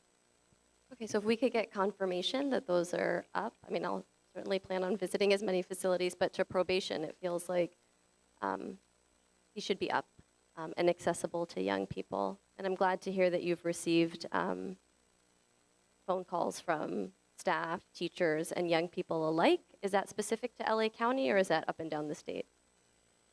That's for you, Ms. Sharoni, or whoever. Yeah, I have not received phone calls from youth in LA County. I have received phone calls from youth up and down the state, but the calls I have received from LA County have been parents, teachers, probation staff, community members on behalf of youth. Our office has not received currently phone calls directly from the halls. Have you received emails from young people in the halls or camps or halls? I have not received any emails from young people in the halls from LA County. Thank you for that information. Oh, and also just for clarification, we have sent out 3,500 flyers and 700 posters were sent out to the facilities in early April. So that was the sending of all of our posters statewide. Okay, thank you for that. Sorry, I had some other questions. Can you just talk a little bit more about the process or how it, I guess, should in theory work? So if a young person were to email you or call you, is there a time frame by which they should hear from you? Is there a time frame by which this should be resolved? Yeah, we are currently still in the process of finalizing our policies and procedures. Ideally, that once we receive a phone call, we would determine if we need further investigation. And so that would often look like a visit to go and talk to the youth, because we know that it's the most trauma-informed way is to actually be able to sit and communicate with a young person talking about sensitive issues. I cannot give you the exact timeline. I will also say that it's very dependent on a lot of factors in terms of like making records requests, and every county is different, and some counties have shared records and other counties have not. And so it's all very dependent on a lot of different factors that are going into effect. And you said you're developing processes and protocols, so then are you not like actively investigating grievances in LA County at the moment? Our policies and procedures are still at the agency level right now. We're doing, there's organizational issues going on. I have been out in the field in the past investigating. Right now, there is a pause on field investigations until we get confirmation. Is there a timeline for that? The actual finalized documents, Efrat and her team finalized those late last week, and they are literally, we've approved them at my level, and they're literally up at what we call agency level, which is the Secretary of Health and Human Services. So we can only push so hard. I'm hoping that they'll be out ASAP. And even though there has been a pause on actual face-to-face field visits, Efrat and her team continue to take in the hotline and investigate where possible and do business where possible. But we wanted to make sure that everybody was getting the same, policies and procedures are very important. This office started from scratch. Like we had nothing. So we had to just make sure that we were operating in a way that maintains the integrity of the office as we build it. So we're hoping no later than next week. Okay, great, thank you. The other thing I wanted to share is kind of connected to the comment that the gentleman gave a little bit earlier about how, when they were incarcerated, a lot of kind of terrible things were happening and there was kind of no process. But what we've also heard from young people is that it oftentimes doesn't feel safe to make a grievance, to walk over and submit a complaint into that box that exists inside the units that I've actually noticed have been broken on occasion. So just, I don't know if you've given any thought to how you might be able to protect a young person from potential retaliation if they were to make a complaint. Because that is oftentimes a fear that we hear young people have. It's part of our code, and the language is that the youth should not receive retaliation for committing, for calling the ombudsperson.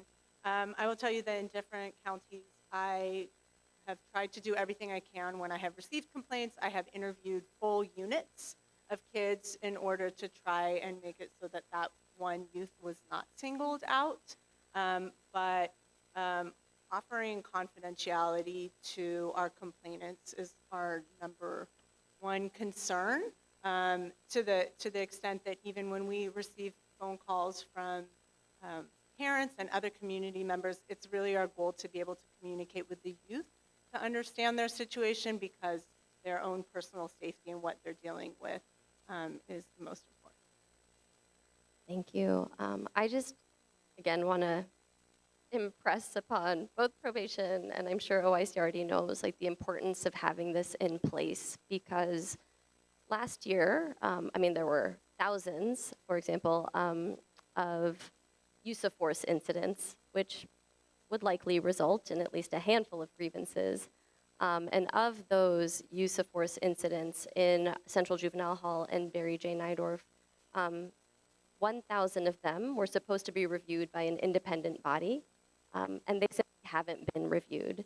And so what that potentially means that there are young people who have experienced significant amount of harm who don't have a way to process that and to heal and to then find some semblance of safety, which really feels like the most important thing for many of us. And I know that Commissioner Carrillo shared that, you know, there was an incident that he experienced 20 years ago that he's still waiting for a response for. So I'm really excited for this to happen, and that it is incredibly important and urgent that this is like a process that is accessible to young people as soon as possible. So thank you for all that you're doing, and we look forward to seeing it kind of play out and support young folks. I just wanted to close with a couple things. One, the statute requires a response to the complaint. It's really us trying to figure out, as indicated, you know, what that looks like depending on the level of complexity of the complaint. And then we are also endeavoring to develop, like, is it Salesforce? Yeah. We don't have we're in the process of acquiring a case management system, and we're building out our website, but the goal will be, once all of our websites up and our case management system is active, you will be able to live see, there will be a feed that will say, we have received this many complaints, and we will be able to have a breakdown that will be a live feed so that it will be accessible to the public, the number of complaints. And I'm not sure exactly how it will be laid out because, as we said, we're still in the process, but that is the goal. And then last thing I want to say is that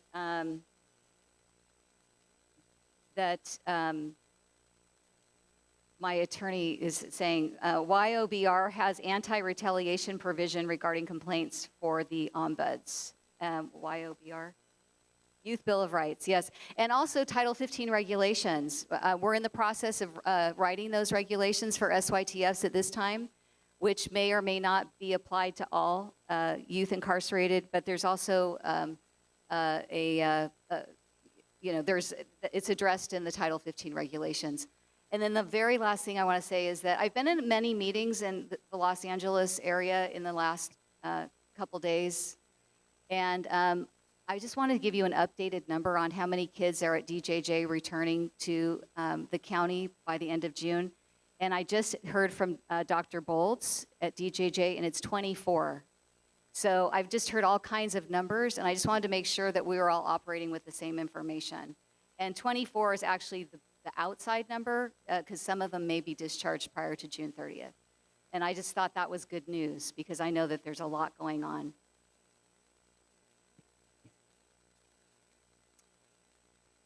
Thank you, Katie. Thank you, Vice Chair Kakani. I just want to say I really appreciate your strong line of questioning, per usual.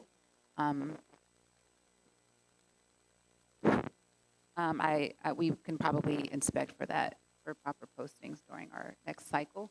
Other commissioners want to comment? Edward, I'm going to. Actually, I have one program question and one data question. You're hinting at it, but I just want to make sure I understand. Is there going to be a proactive component to how you operate, which means are you going to be visiting the institutions in the counties unplanned, just making yourself available to youth? And if it is a component and it's been in place, have you visited our halls, and what has the response been?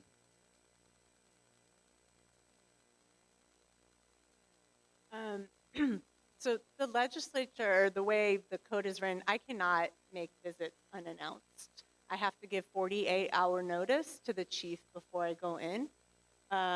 So that will not be able to happen at this point.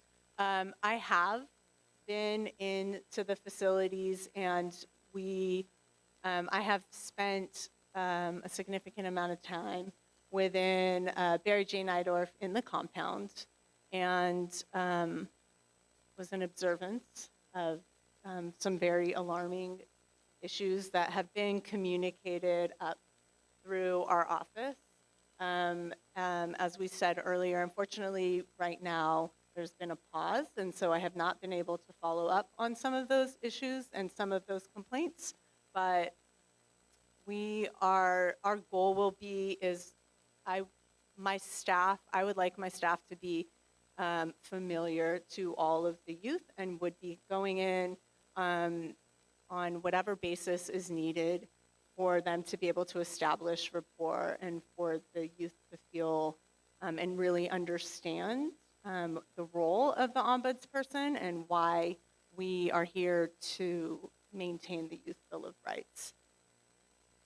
And to data, on your disparities in youth incarceration, I'm not really clear on what the number means, 9 to 1 for African American kids, 2 to 1 for Latino. And this is related to incarceration only, and I wonder if the numbers apply also to contact with police, just arrest. Generally speaking, in the state of California and actually the nation, there is disproportionate minority contact. This is very California specific to this, data that I'm providing you. So I don't want to speculate on numbers, but the ratios seem to be consistent generally on overrepresentation. But what does that mean, that for every Caucasian youth that is incarcerated, there are 9 African American youth? Pretty much, yes. So that's what that means, okay. Other commissioners, Commissioner Garcia-Lace. Hi, so we currently have the majority of our SYTF youth incarcerated in a facility that is not suitable for the confinement of minors. The BSCC has washed their hands of the SYTF youth in that issue. Does your agency have any role in ensuring that Title 15 is complied with for SYTF youth? We are not a compliance agency. So BSCC per statute is the compliance monitor of juvenile halls and camps, and at this point SYTFs, although I don't want to say more than you're asking, so I'll leave it at that. So if I asked you if you thought a juvenile hall or an SYTF unit in a juvenile hall was a juvenile hall, would you answer?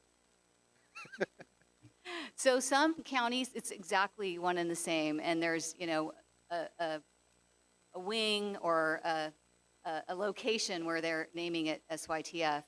And then, so BSCC does not have the authority to shut down SYTFs because it was not specifically outlined in the law. We are aware of that gap, and there are many, okay? There's a lot of gaps because this all came through SB 823 and every single thing was not thought of. So we are addressing that. Okay. My other question is, we have our probation department office of the ombudsman on top of our unfunded POC grievance procedure. And it seems like if all of these organizations were up and running the way we'd like them to be, there'd be a lot of overlap and duplication. So what sort of coordination is happening between OYCR and our department's ombudsman office over, I'm just thinking at the level of like posters in the units. We're gonna have multiple posters with multiple phone numbers. That does not seem like the best way to ensure that kids know where to go when they have a problem. So can you address those issues?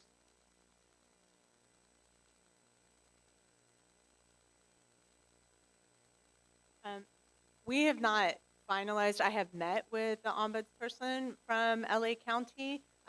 in LA County, there is an ombudsperson. We are a statewide organization, so we're for all 58 counties. And so in the counties that do have individual different systems, we have worked with them.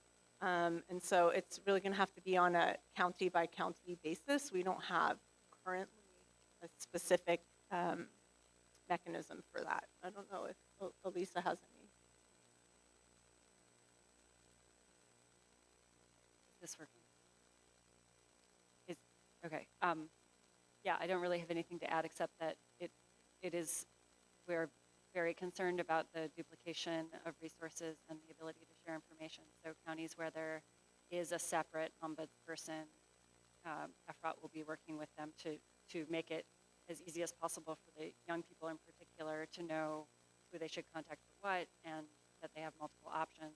And we don't want to confuse anyone, and also need to establish kind of paths of communication among ombuds people, the various levels of ombuds people, so that for instance, a youth isn't re-interviewed multiple times by multiple ombuds people when it's not necessary. So that's absolutely on our radar, but it has to be a county by county approach because every county is so different, and not all counties even have a separate ombudsperson.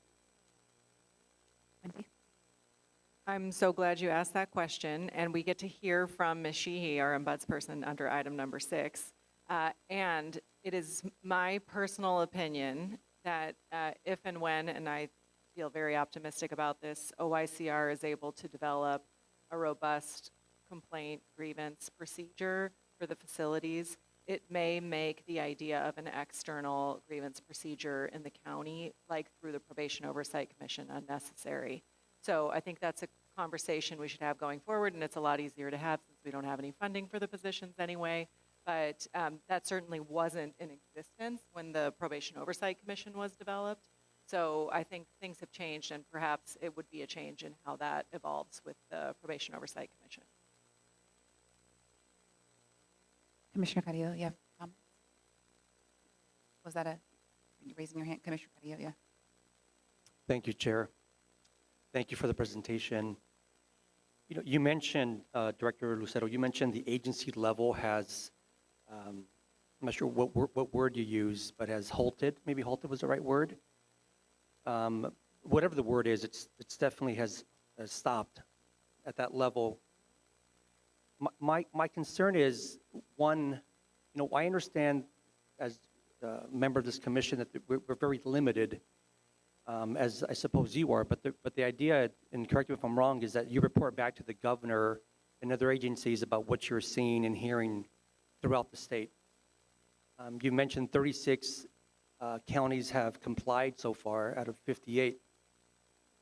But one of the problems that I see developing, and piggybacking off of Commissioner Garcia-Lay's comment, is that we're talking about youth here who have, in some cases, inabilities to communicate for a number of reasons, maybe fear or retaliation. And I think that in-person visits by the team or, obviously the folks that we're talking about here, the ombudsperson, and would be a much needed need specifically because I worry about the compound youth who are beyond frustrated, who are beyond the level of even complaining anymore because it's at a point of I hate to say this, of ill repair, and they're really looking for, either they're still looking for those who are still hopeful, and most have just given up and are not sure what's going to happen next, if that's open a new facility in the county. And so the question is really, can you give us an idea of what is happening in other counties when it comes to individual counties either making the mark or failing to comply with what at this point should be implemented overall, not only with the grievance process, but implementing the SYTF programs, because I'm holding back from asking you to give LA County a grade, but I think I'm going to actually ask you to give us a grade because you've had experience, at least at this point, with 36 counties. And if I'm going to just show you my grade, we were at an F. So please enlighten us. I think it's very much an iterative process. Some counties have already had programming in place, so now they're just growing it. Some counties have huge facilities that were not being used that they were able to open, and to put the block grant dollars and other general fund dollars towards doing what we call a home-like, which is kind of a term that we're not really that crazy about. We're thinking more like a normalized setting versus an institutional setting. So there are counties that have done a really good job at that. They have kitchenettes in their SYTFs. They have kids have comforters and pets. We have, there's some counties that the kids, there's incentives to have a fish. There's one county that has, the kids get to take care of chickens and goats. So you can imagine how different the state is. And then some counties have more behavioral health programming, or they have a behavioral health coach that's in the SYTF. And so the probation staff isn't the mental health provider when there's a problem. There's actually a mental health person that's assigned. So everybody's in progress. I can tell you that 100%. We went into half-built buildings. We went into, this is going to be our library, so it's really all over the map, Commissioner. And we understand it's an iterative process, and that with our technical assistance capacity, we're hoping to be able to share with counties with, what other people are doing, how well they're doing it, creative ideas, what kind of community CBOs they are partnering with. So I'm not really willing to give anybody a grade because this is an iterative process, and I am hoping that what we're seeing here in LA is, is only going to be moving forward versus regressing.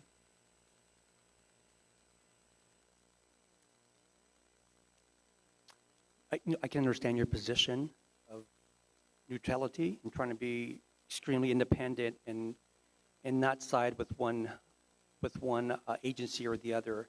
But if we're really looking at putting the youth in the center as an agency, as an overlapping agency or commission with your department,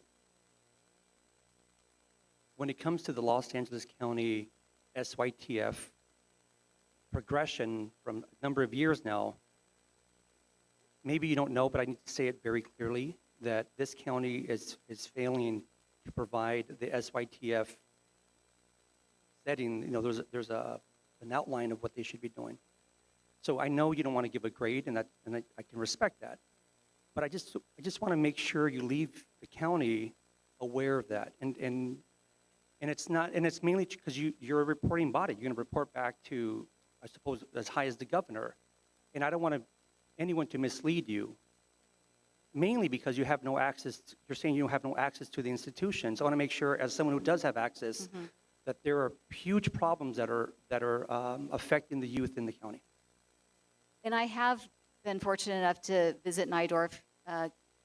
Deputy, at the time, Deputy Chief Fletcher, she gave our office a tour, but it was scheduled. But I saw what has been confirmed to continue to be the issues.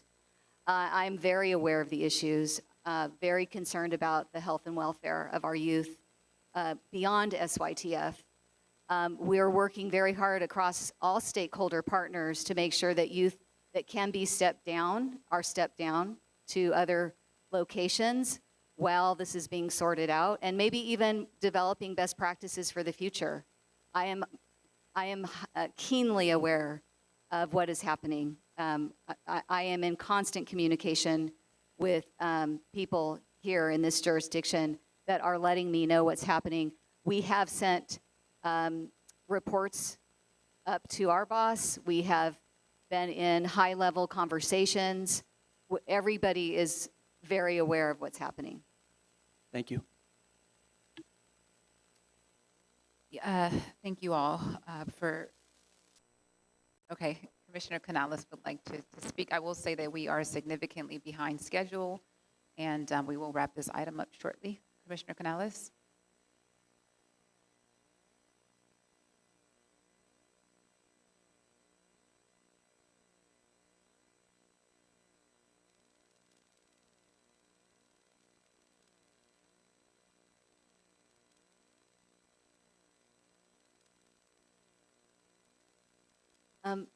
While she's coming on, or he, we just got word Hello, from, oh, no, go ahead. Thank you so much, Commissioner Jackson. I just want to make sure that I'm understanding. And for the Ombudsman Committee, am I understanding that you're not allowed to go into our facilities unannounced? You have to make an appointment for a tour. Is this correct? Yes, that is in statute. That is the law, 48 hours.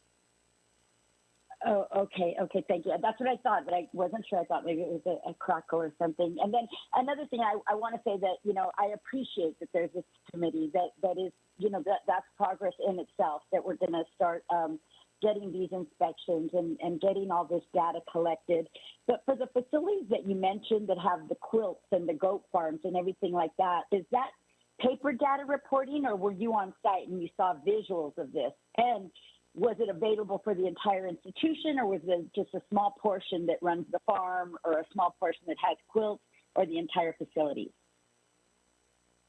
We think you are asking if we saw the goats. Yes, you reported Yes, we on saw some them. facilities that have all this extra stuff. Yeah, we touched the goats. We saw the kids holding chickens. Yeah.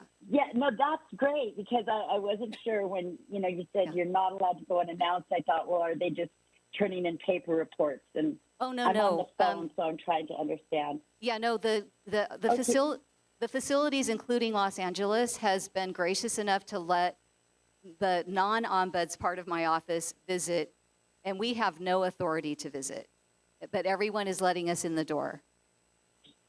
Okay, thank you so much. And that's it, Commissioner Jackson. Thank you so much. I know we're over time. Thank you so much. Thanks I for have joining something to online. clear for the record, Madam Chair. Sure. So my office just indicated that they are in like real-time touch with Karen Fletcher, the interim chief, and that she has requested 1,700 flyers and 40 posters, and that my our ombuds team is going to ship those out tomorrow directly to LA. Just wanted you all to know that apparently that was something that was being worked on.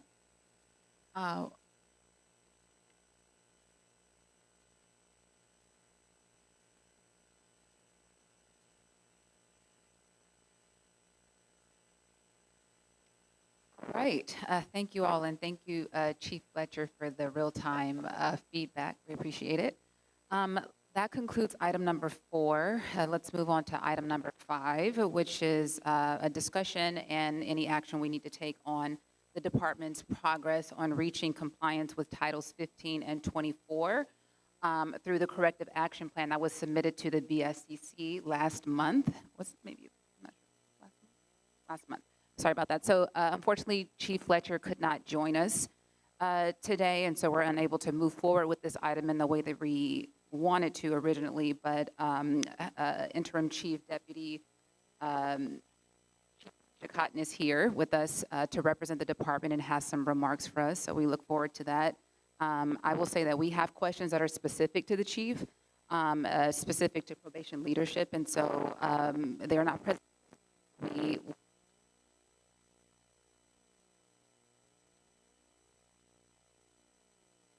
So yeah, we have questions that are specific to the chief that for a later emergency meeting prior to the BSCC. Hello.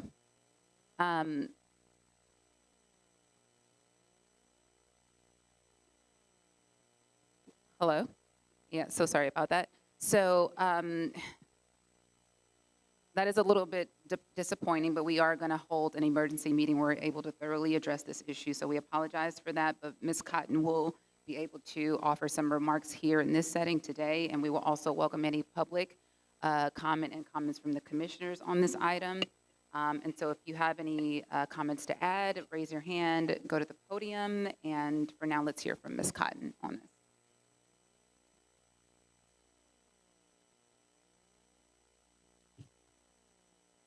Actually, I'm here to address item number 6. On item number 5, Oh, I apologize. This was Sheila Williams, who is actually not here as well. I think what we were hoping, Ms. Cotton, is if you could just state the department's position as to what's happening today on item number 5. Thanks. I'm actually going to address item number 6, but the board has not taken a public action, and until they do so, we are not at liberty to discuss item number 5. And as stated, there is a plan to have a special session for that, where our chiefs, our new chief strategist and/or interim chief Karen Fletcher will be here to address item number 5. Can you say more about the special session? Is that something that's already been? Oh, okay, okay, yeah. I'm referring to the session that you mentioned in your Okay, I just want to make sure your that we're opening saying the same remarks. thing. Yes. Okay, thank you for that. That's the end of what you have to say, Ms. Cotton. We will move on to public comment, if there is any. Sorry, before we move on, I'm not sure I understood you correctly. Are you saying that you've been advised by county council not to talk about this issue? I mentioned county council. I said at this point, given that we're following the board's lead, we don't want to get ahead of the board. So we are going to follow their lead, and we're not at liberty to discuss item number 5. So that was Chief Fletcher, not the county council, that advised you not to talk about this item. I'm speaking on behalf of the department. We are not at liberty to have that discussion, and we will have that discussion at a later date, following the board's lead. Let's go to public comment, and I welcome any questions that the commissioners have after that.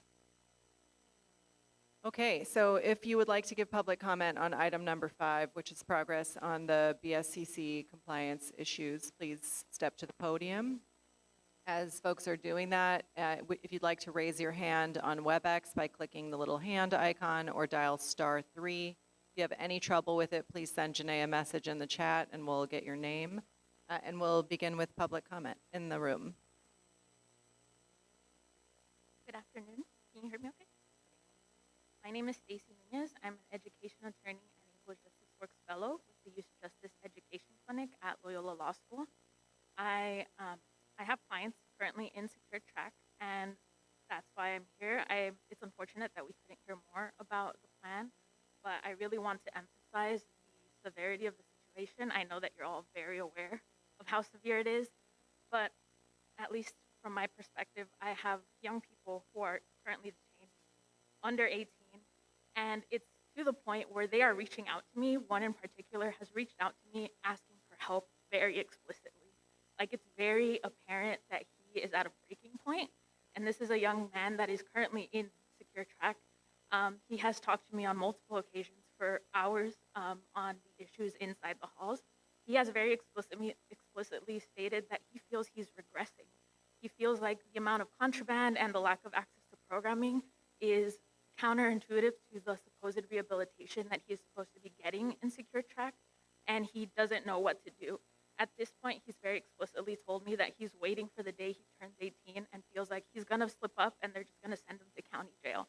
And that's unacceptable for young people to feel that inside, and that is their current mindset. They don't have hope right now.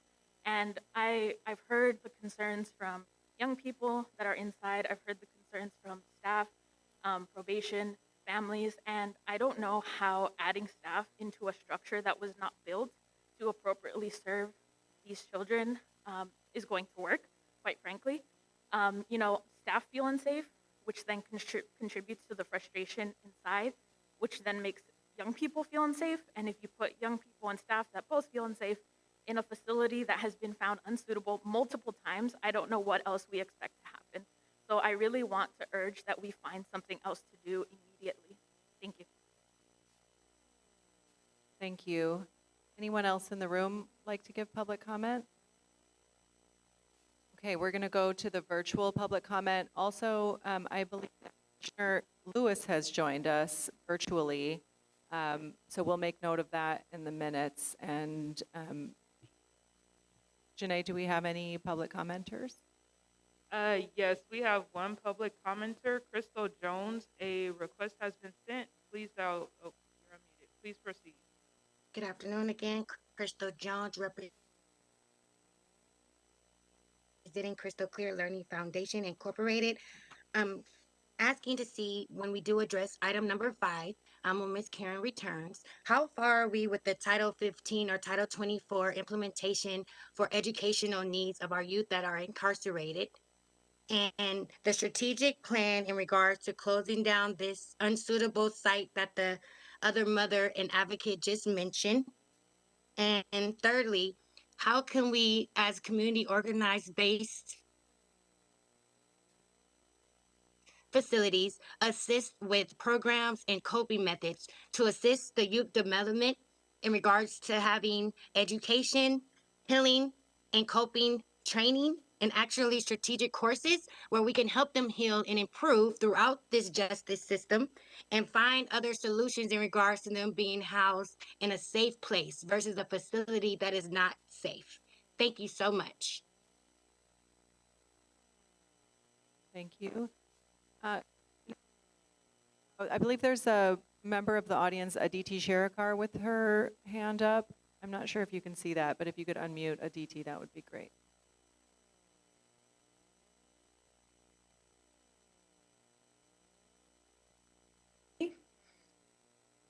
Say that again, please. Hi, can you hear me? Yes. Proceed.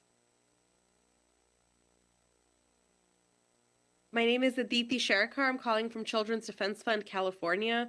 I wasn't planning on making public comment, but I am incredibly concerned that LA Probation is refusing any transparency around complying with minimum standards. There is no need, and I can't think of any reason why they cannot give answers about what they are doing to bring these facilities into compliance with the minimum regulations. Unfortunately for the young people in this county, this is not the first time we've been here. There is plenty of precedent here. LA halls have cycled in and out of compliance for the last 2 years. And every time we go through this process, probation has come to Probation Oversight Commission meetings and talked about what they have been doing, what their plans are, how far along they are with compliance. So it's really telling that at this juncture, they are saying that they are not at liberty to discuss what they are doing to meet the very, very bare standards of safety for young people in their care. It should concern each and every one of you that they are being so cagey with safety of young people. It is a simple question. What are you doing to bring your facilities back into minimum compliance? And the fact that the answer that you are receiving today is that they are not at liberty to say, when that has never been the case for the past multiple times we've been through this process, tells me that probation is not serious about taking the BSCC seriously. They are not serious about the unsuitability process, and that they are bucking all attempts at oversight. You are the Probation Oversight Commission. You should be able to get these answers from probation, and it is unacceptable that they are refusing to answer you. Please take your duties seriously today and press them. Thank you. Thank you for your comment. The next public commenter is call-in user 113. Your number begins with 626-331. Please dial *6 to accept the request and begin with your comment.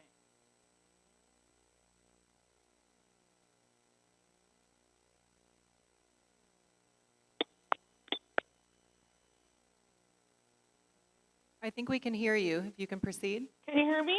Yes. Hello? Can you hear me? Yes, we can hear you. You can proceed. I work for probation in adult field. I believe the halls can be saved with the assistance of everybody, including the DYD, CBO, psychiatrists, DMH, and public health, and the Office of Education. We should work as a team to revamp the halls, but unfortunately we have not been. The blame game has been blamed on probation for far too long. The DPO2s who have been reassigned to the halls risk their lives every day, and they deserve to be promoted to DPO3 positions automatically with hazard pay, since the experience is key and crucial to the current juvenile operation. The newly promoted DPO3 officers can utilize their court report writing skills to release the non-adjudicated, divert and seal records of detained juveniles, because probation officers are mandated by the court to release and divert the juveniles. DPO3s can assist mental health and drug courts, since diversion will help reduce recidivism. As far as DYD and the creation of the programs, they can work with CBOs to help supervise the juveniles since probation is in need to gain compliance with Title 15 and 24. DSOs and SDSOs should also be afforded the opportunity to promote and assist with the SYTF program. The DYD program can also work with CBOs to help juveniles while they're in the community with housing and job training or job placement.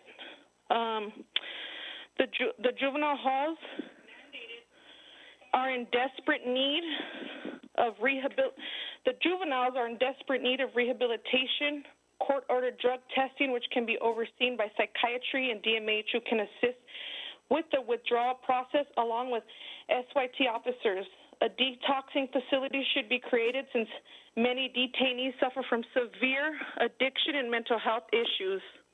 The DSOs with degrees should be afforded the opportunity to promote to the SYTF program as DPO1s, but we are at the mercy of our contracts, which have not been renewed. Thank you for your participation.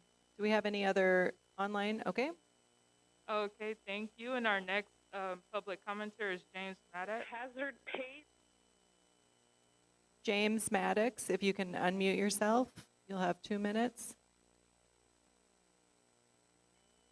My name is James Maddox. I'm a social worker policy analyst. The first thought was that the probation department deputy brought to mind a quote from Winston Churchill, in which he said, "I no longer listen to what people say, I watch what they do. Behavior never lies." Be that as it may, it seems that the BSCC report was just some backroom deal was cut, or pressure was applied that allowed the county the probation department to get another lease on life with their inadequacies. What makes anyone feel that the probation department will be able or willing to comply with the recommendations? If anyone wants to get a sense of the history, I suggest you take a look at the LA Times editorial, April 16th, and it gives a history of the probation department. And it is a primer for what's going on or what's gone wrong. And I will leave with my standard. The new budget, more than $1 billion is going to probation. I think we could take that $1 billion and it could be well spent somewhere else by shutting it down. Thank you.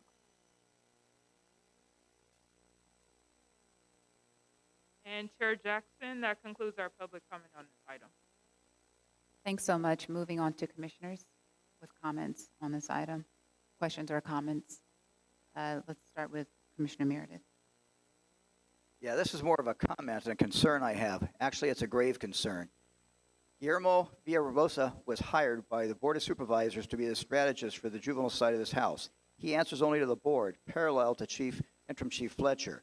Having said that, I have a concern because I went down to meet with him on the 20th. That's 8 days after he was hired, and he had yet to receive all the equipment necessary to perform his duties, to include car, cell phone, etc. Furthermore, we're getting time critical on this, and I had to push the Board of Supervisors to get an answer from the CEO's office to who has responsibility. He has responsibility of overall everything juvenile and youthful. However, personnel and training, internal affairs, budget and finance all remain under Interim Chief Fletcher. I want to assure the audience and our customers of this county that there is a cooperative agreement working between the two, and we're going to get this done effectively. I have a concern that there may not be, based on the fact that he didn't get his equipment in time. So I'm just putting that out there now because I'm going to be monitoring this, and if need be, I'll be making a motion to this commission to have the Board of Supervisors to make sure that OIG or whoever else monitors it, so we're in compliance, because right now I have a concern that we're not being cooperative. Thanks, Commissioner Meredith. Other commissioners? Commissioner Kakani? Ms. Cotton, you stated you're not at liberty to talk about your office's compliance or work towards being in compliance with the minimum regulations. Can you at least state who is restricting your liability, your liberty? Say that the documents that were passed out are, that are attached to this, the report back and all the action plan, the initial cap that was submitted, and then the second, represent and reflect the department's movement forward and what is intended. Anything beyond that, I don't have the liberty to have a discussion. Right, so that's my question. You're saying that you don't have the liberty to. Because we are following the board's lead, and until the board publicly takes a position, the department is not at liberty to have that conversation. So you took the board's lead when you drafted the initial corrective action plan, or was that done as a department internally? That was done internally, yes. Okay, so you didn't take the board's lead then, right? That's what you just acknowledged? There probably was some board interaction. I was not a part of every conversation. Again, I came on board in March 20th. I'm just as concerned as you are. The work continues, and we do intend to move forward. The fact that I'm not making a comment does not mean that we're not serious about this. We want to see our kids get rehabilitated. We came in this profession to do that. We care about them. We don't like what we see. I see what you see, and I acknowledge that. That's not a good situation for our kids to be in. We want them to be in programming. We want our staff to be safe. We want all of those things. But right now, I don't have the liberty to have that conversation. Again, I think this commission has already indicated they're going to have a special session for our leader, our chief strategist, to come. He's going to be over all things juvenile, and he's come in and started to work on help us see this through. So that is the limit of my comments that I can make regarding this. I'm sorry. I know it's not popular. I know it's not what you want to hear, but certainly don't take it to mean that I don't take this seriously and that I'm not concerned about the kids. I'm concerned about them. I want what's best for them. The majority, 99.9% of our staff want what's best. The leaders, everybody. We see what you see, we hear what you hear, and we want to see this thing resolved. That's well and good. I'm just trying to create a record, right? So it's like, on one hand, we're saying we're taking the board's lead, but historically, the probation department has done what it does without the board's lead. Yeah, as far as my comments, that is what I need to do is follow the board's lead. Okay. Again, it's just, if you could just establish like who it is that directed you, or what entity it was that directed you to limit your comments to what you just shared. Was it a probation directive? Was it a board directive? Because as an oversight commission, I think we have an obligation to know who or what is restricting your liberty as a department to be transparent about not just the work is happening, the work is being moved forward, because we've been here before for the last 2 years. So it's trying to get something that resembles a detail.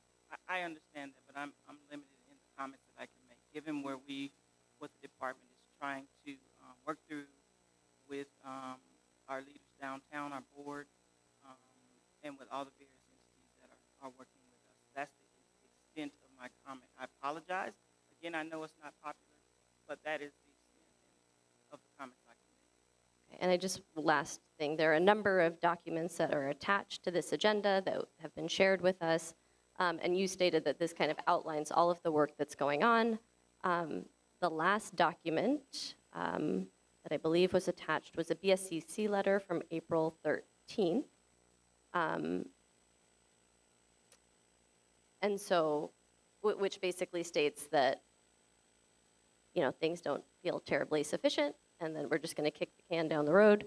But there's nothing, again, just about actual work happening to improve the conditions and safety for young people. Just wanting to name that So for you to say that, that you see what we see and that the work is happening and it's moving forward, there's absolutely nothing that we have in our possession or that the public has in their possession or that families have in their possession to believe that. I'll pass it along to whoever. Thank you. wants to- And Ms. Cotton, some of this is directed towards you and a lot of it is directed towards circumstance, but I will say that what we are looking for is just for you to specify who gave you the language to relay in this meeting that you cannot, not at liberty. Are you able to say that? Oh, Got it. Other commissioners? Commissioner Carrillo. Ms. Cotton, I know that there's a new title associated with your name. You're now the Chief Deputy of the Probation Department. And I just want to make sure that the statement you gave about taking the board's lead applies to motions and other directives that the board has implemented in the past. I want to make sure that I heard you that that will be the new position you take as the Chief Deputy of the Los Angeles County Probation Department. yes. Thank you. Other commissioners? Commissioner Meredith. I'm just going to echo here again. We have the documents here in front of us. You can't talk about it. And this meeting's pretty important. We blocked 4 hours of the day out of it. I guess that Chief Fletcher has something more important to be at than to be here before us, and unfortunately didn't allow you to prepare or share this with us, what we'd like to discuss. I'm getting very frustrated with this operation. As you remember last month, I queried about the decision-making that was going on at Downey. And in fact, when I went to Downey the other day, there was only one administrator there in the entire office. Commissioner Mundo, would you like to speak? So during the period that we didn't meet, I met with a lot of staff and I talked to a lot of old friends. And one staff said there are a lot of acronyms in this space. And one of them is BSCC. I never paid attention to the Board of State, Community and Corrections. So I listened into the meeting last week, and then I looked into the board and looked at the makeup and realized that anybody can walk in there and they're going to lob him a pitch. I wasn't extremely happy about the presentation probation made. I think the staff remain vulnerable. I think the youth remain vulnerable. But my anger was at the board, that group. We're moving along if they do their job. They threaten to close down the halls. It's not something that I believe in. I'd rather see them fixed and reduced until we can get our secure healing centers going. I'd rather our youth be outside of bars, outside of camps. I'd rather them be home. But we're going to continue to kick the can down the road if we have agencies that are poised, selected, and given powers and don't use them. These are some small-time probation officers that are on this board. Excuse me, but I'm from LA County. We're a big-time county. And at some point, this has to become serious. At some point, people have to come here and give answers. And it's not going to start. It's from the top. The governor selects some of those appointees, and he and legislators, through soundbite legislation, decided that we're moving a different way.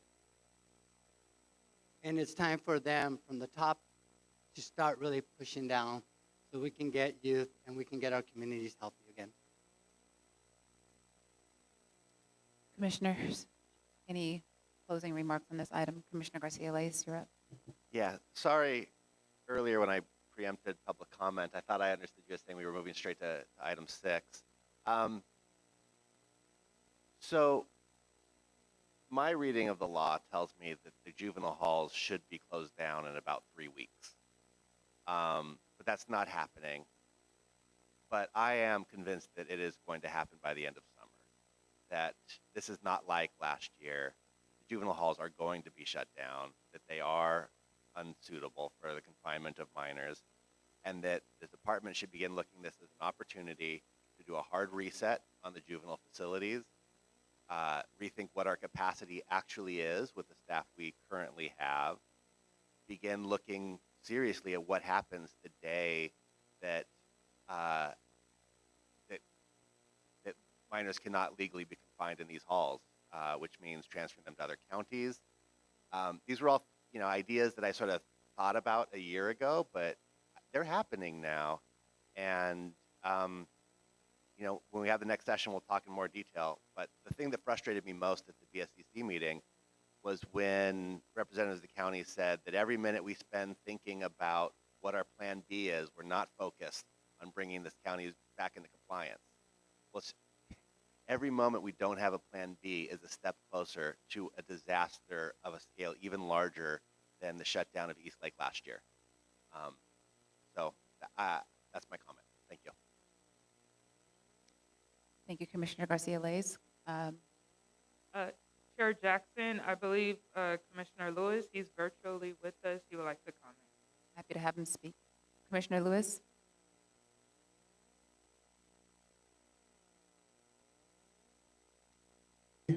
I can barely make out much of what's being said. I just have one question, really. As you know, I go to the halls on a regular basis, and staff are coming in for the halls. But we have not seen any staff to go into the SYTF facilities. As I believe the special announcement went out, and from what I understand, 75 to 90 people applied, were supposed to be interviewed, and now where are they? Literally today, the credible messengers with the SYTF staff were taking kids to school in their graduation. Where are the staff that were interviewed that are supposed to be in the SYTF now? That question is to the Deputy Chief Cotton or any other probation staff that can actually tell us where the staff are at that should be manning or be in the SYTF facilities. Thank you, Chair Jackson. Absolutely. Thanks for joining, Sam. This is going to conclude this item. We're going to move on to item number 6. I'm trying to stay on track, but we're definitely behind and may have to make some changes to the schedule. So bear with me. I'm going to move on to item number 6, where we will discuss and take any appropriate action on the probation department's official policies and practices on grievances and complaints. If you'd like to provide public comment on this item, feel free to raise your hand as I've instructed before, or visit the podium to my left. We will first hear an update from the POC, followed by an update, followed by an overview from Acting Chief Deputy Felicia Cotton. And we will conclude this verbal report from the Ombudsman Tanika Sheehy, Deputy Director Luis Dominguez, Chief Strategist Guillermo Villera. He is not here today, so sorry.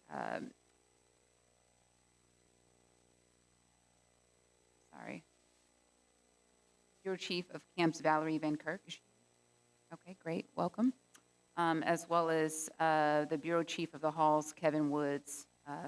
Sorry, that was a little clunky, but welcome all, and Wendy, please proceed. Sure, and you're welcome to join us at the podium, at the panelist table as I give my opening remarks about grievances. So the issue of grievances and complaints, as I mentioned before, is something that's specifically written into both the ordinance and the motion that created the Probation Oversight Commission.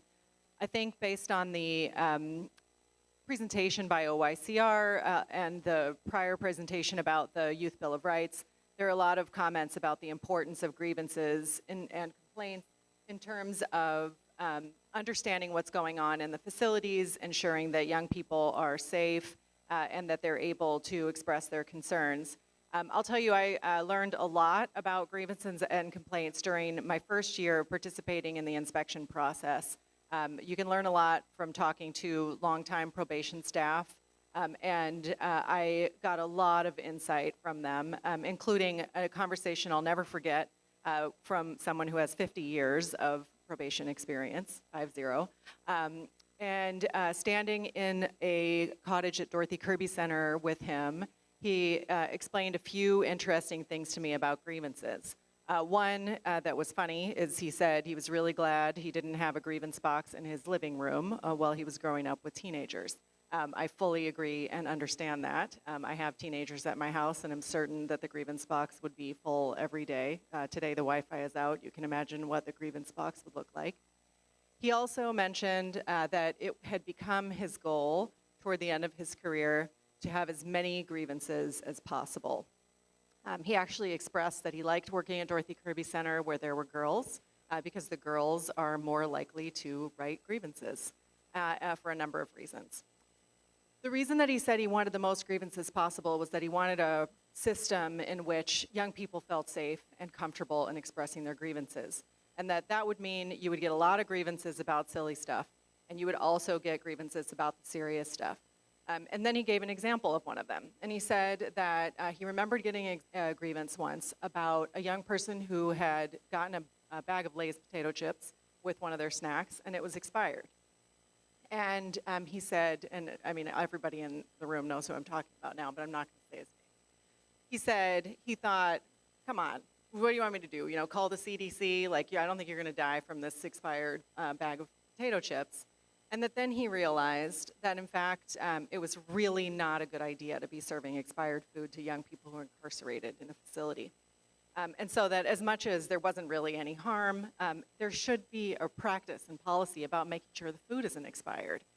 It was really a mind-blowing experience to me about what grievances are like and what they should be like. I'll tell you, I've had many long conversations with Ms. Sheehy over the last 2 years, in which I can tell you she shares a similar perspective around grievances and complaints. And yet, over the last 2 years, I have had a lot of concerns come up. Commissioner Kakani just mentioned broken grievance boxes. She sent me a picture of one that we saw recently. More importantly, we were informed about a glitch in the prior grievance system, the JIGS system, in which a number of grievances at the East camps weren't received by the facility for almost a year. Also, Commissioner Garcia-Lays loves to look at the grievance logs when he does inspections, and noted some distinct differences between how grievances are addressed when it is probation against whom the grievance is, or a partner agency against whom the grievance is. Lots of big concerns. The biggest of those concerns happened at a meeting that Jennifer and I think Sarah and Erica and I were at with all of a grievance officer from every facility about a year and a half ago, in which we came up with a number of recommendations that are listed in a report that we sent to the probation department about our concerns about the current grievance policy. And it was related to concerns about what I learned in that cottage at Dorothy Kirby Center, that there are some very big fears about the big grievances being passed over. I will tell you, Mr. Martinez is not here. He's the PREA director for the probation department, and he has done some incredible work with training and work with staff around those most serious grievances around PREA. And I'm really excited to hear from the department today about some recent improvements, many of which address the very specific concerns that we brought up, in particular about grievances getting out of the facilities, meaning that there would be some centralized review, some data collection, some outcomes collection, some information about how we really know what young people are saying in the facilities and what's happening with them, rather than treating facilities as a place where things can be buried. Because there is just a lot of diversity between different facilities and how they're operated, and consistency among an issue as important as grievances is key. I then want to say just something really quickly about complaints, and that's something I didn't know until I started this job, is that grievances and complaints in probation are definitely not the same thing. Grievances means I was about to say it means a complaint. Not a good way to say it. Grievances are things that come out of the facilities when a young person in a facility has a concern and addresses that concern, that's a grievance. It's a process that's governed by laws and very specific policy within the department and procedures. Complaints are basically everything else. So complaints could come from a person who's on field probation, or it could come from the parent or an attorney of a child who's in the facility. It could also come from a member of the public or any number of things. That's the reason why we have an ombudsman's office with the probation department. And so with that, I'm going to turn this over to, I think I'm going to turn it over to Ms. Cotton to just kick this off to discuss the really tremendous growth that the department has made in addressing these issues of grievances in the recent years, and talk about some of the current improvements and maybe some of the existing obstacles and challenges that exist to getting where I know the department wants to go. With that, I'll stop talking. Took most of my thunder, but we wanted to bring the entire team out because we do take this as something very serious. We want to build in a process where young people, a system where young people feel free to tell us when things are not quite right, and that we have a system that's able to respond and correct those things. We do have a policy now, and we are very optimistic about our partnership with OYCR. We look forward to learning much about the expertise that they have as they go across the state. Our policy now includes OYCR as one of the agencies that can handle complaints if a family member or someone filing a grievance on behalf of a young person wants to do something outside of the department, as they might not feel as comfortable with what we have set up. Some of the high points of the policy: again, it is now PREA compliant. In the past, it was not. It addresses anonymous complaints and how they are handled. It gives staff guidance around that. And again, we want to remain within those timelines of 3 days of getting things resolved. I'm going to kick it to our compliance person, Luis Dominguez, Deputy Director, who's going to talk about some things that are going to come in the future, 2024. Again, glad to have Bureau Chiefs Woods as well as Valerie Van Kurt, and then we'll hear from our ombudsman to close it out, and we'll open it up for your questions and comments. Good afternoon, Commissioners. So this is basically an update from the November meeting where we were discussing the implementation of the grievance management system. If you recall, during that meeting, we indicated that there would be 3 phases of implementation. The initial phase would be actually the software development and the rolling out of the software. We had set that schedule for February, March of 2023. We successfully implemented the system. It went live with it in February. It is being used. There are some things that we're working out, some kinks and stuff. The second phase of that is actually modifications to that system. That whatever's identified as we roll it out, we actually will make those modifications around fall of 2023. Part of the rollout process required us to train every single youth in our facility. We did that. They were trained on how to successfully file a grievance with a computer. It is a web-based program. As long as they have access to a computer, they can go ahead and file it. They have their own identifier that actually distinguishes it from the other units. Some of the challenges that we're experiencing, we don't have computers accessible everywhere. There are some in school. They have access to filing in school. But we're never going to get rid of the paper form. The paper form is part of the BSCC and Title 15, and we will continue to have the BSCC. So they still submit a paper form in the box.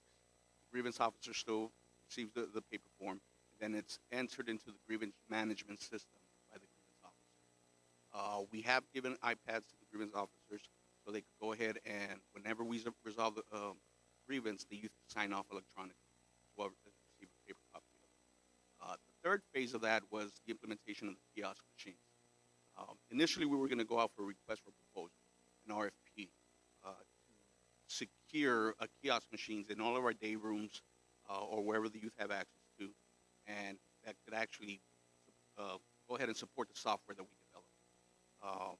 The target date for that was March of 2024, the kiosk machines. The request for proposal, we have ran into some issues. It's taking longer than expected. So there are some off-the-shelf products out there we're considering. So we're going out for an RFI, a request for information, to see what's out there, think it's going pretty well. We're able to run analytics. Since the implementation in February, I could just use our TSB camps as an example. We received 33 actual grievances within the system, which is good. It tells us that the youth are actually fine. Our percentage and compliance rate of closing them out have decreased a little bit. We're averaging about 90% of proper closure with the closed. A lot of those have to do, the ones that are not properly closed, have to do with facility issues, state of the facility, whether it's AC or something inoperable with a thing that takes longer, so we can really close it out at that point in time. Aside from that, we open up to any questions that you may have.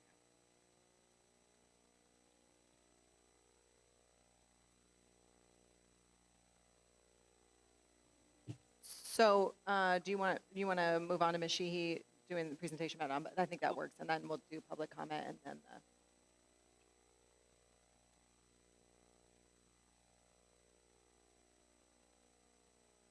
Good afternoon. I'm Sheehy Gomez, and I'm the new department ombudsman. I don't mean new as in just assigned. I've been there since 2018. The ombuds office has been around in the department for close to 2 decades.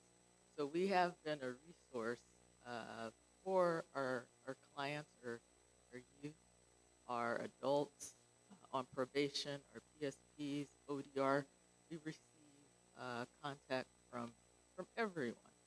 We say we are neutral and confidential and assist anyone that calls. Neutral in the sense that we're under the Professional Standards Bureau, so therefore we're not necessarily report to any particular bureau. We're there for the whole department. I consider us to be courageous messengers because we file, if we receive something, we research and look into matters. If we're able to resolve the issue or share some education on our policy or procedures, then we'll do that. If there's something that does not look, that's inappropriate, we have no issue filing SCARs, referring matters to internal affairs, to the police department, whatever the issue may be. We receive 2022 about 600 contacts. We receive requests for assistance from the Board of Supervisors, from OIG, from POC. It's basically everywhere on a number of matters, and it can range from A to Z. Our department is very aware of the ombudsperson, and if we need to refer things to the bureau chiefs, the superintendents, to the chief directly, everyone is very responsive. I believe the complaint policy, we worked with POC to help finalize that in our union, and I think that's attached. And just to be clear that the youth grievance process is different from the complaint process. We do not handle youth grievances. I'm not sure if, I wasn't clear if the state ombudsman was handling grievances. I'm not sure, but we do not. However, we are a party that if someone doesn't feel comfortable with submitting a paper grievance or doesn't feel comfortable with the state ombudsman, they can call us, and they have been calling us. Camps, halls, everyone calls. We are a small unit. Initially, it was a one-man team. We grew, we subtracted, we moved with the climate of staffing. And at one point, if someone called, we were able to go and meet with them and discuss things. We can enter without notice and have entered without notice. And one of the good things about being internal ombudsman is that we know people, we know who to call, we know if something needs to be dealt with immediately, and we have a lot of experience all over the department, adult, juvenile, pretrial, and so therefore we know who to call. So I hope we look forward, we're working with the state. I have been in contact with the state. Our number is on the wall. If if we need to refer someone outside, we tell people all the time. Probably the people that have called, we've referred them. If you don't feel comfortable sharing the information with us, there is a state ombudsman, and we receive a lot of calls from a lot of different county departments. We visit our STRTPs. We're everywhere. So community events. And so I apologize to the person that said they didn't receive a response from the Office of the Ombudsman. We normally respond. We don't necessarily say what they want to hear. And depending on the issue, sometimes we're not able to tell them what happened. So a lot of people feel like they're not made whole because they don't know what happened in the matter. But that doesn't mean that it was not investigated. Anyone has any questions? I just wanted to address, was it Commissioner Carrillo who talked about the overlap potential between OYCR and the Ombudsman's Office and our county's Ombudsman's Office? I think that it is interesting, the idea of like the dueling posters. I think that's something that the Probation Oversight Commission might, since you all are in the facilities doing inspections, might talk to young people about, see how they understand them, see if they understand them differently. I'm sure you'll recognize the county ombudsperson's poster. They're very colorful, like rainbow colors, and they're large and now like laminated in a number of the day rooms. They look a little different than the OYCR ombudsman. I actually spoke to OYCR this week about the possibility of uniting the process as Chief Cotton was talking about, and the idea that potentially a young person, if they aren't satisfied with the resolution of their grievance at the local level, could be given information about the state ombudsman's office as an idea of how those two systems could work together. So I do think this is a valid conversation that, as everything is evolving, that we should continue to have to make sure, especially just that the kids know what's going on and who they should call when. So I'm not so concerned about there being too many people investigating grievances as I am as making sure that the young people know who to call and where to get the most effective service. I was hoping, Mr. Dominguez, could you talk a little bit about the technology in terms of like the iPads, kiosks, et cetera, and how that's working right now with just kind of specifically how it works, like a grievance officer has the iPad and what do they do with it? So I'll just start with the software. The software itself is embedded in the legal computers and the probation computers. The ultimate goal is to have every staff that works in the facility, from mental health, juvenile court health service, probation, legal, to have access to that system so they can file grievances on behalf of the youth. That's the ultimate goal. We also want the youth to be able to file their own grievances. So currently, the youth could only access the system with the legal computers, and that's where they would file their actual grievance. The hard copy, the form that is picked up by the actual grievance officer from the locked boxes, is actually taken back to their desktops, and then they enter it on behalf of the youth using the youth's information. The iPads itself are more get an electronic signature from the youth. So when they're resolving the grievance, say it's a pair of shoes or whatever the case may be, and they take the pair of shoes to the youth, then they'll go ahead and give them the pair of shoes. The grievance has been resolved. They'll go ahead and sign off with the iPad. Eventually, hopefully, once we implement it and go in our programming and stuff, and we do have more alternatives or mechanisms for youth to file grievances, hopefully they can use laptops or iPads.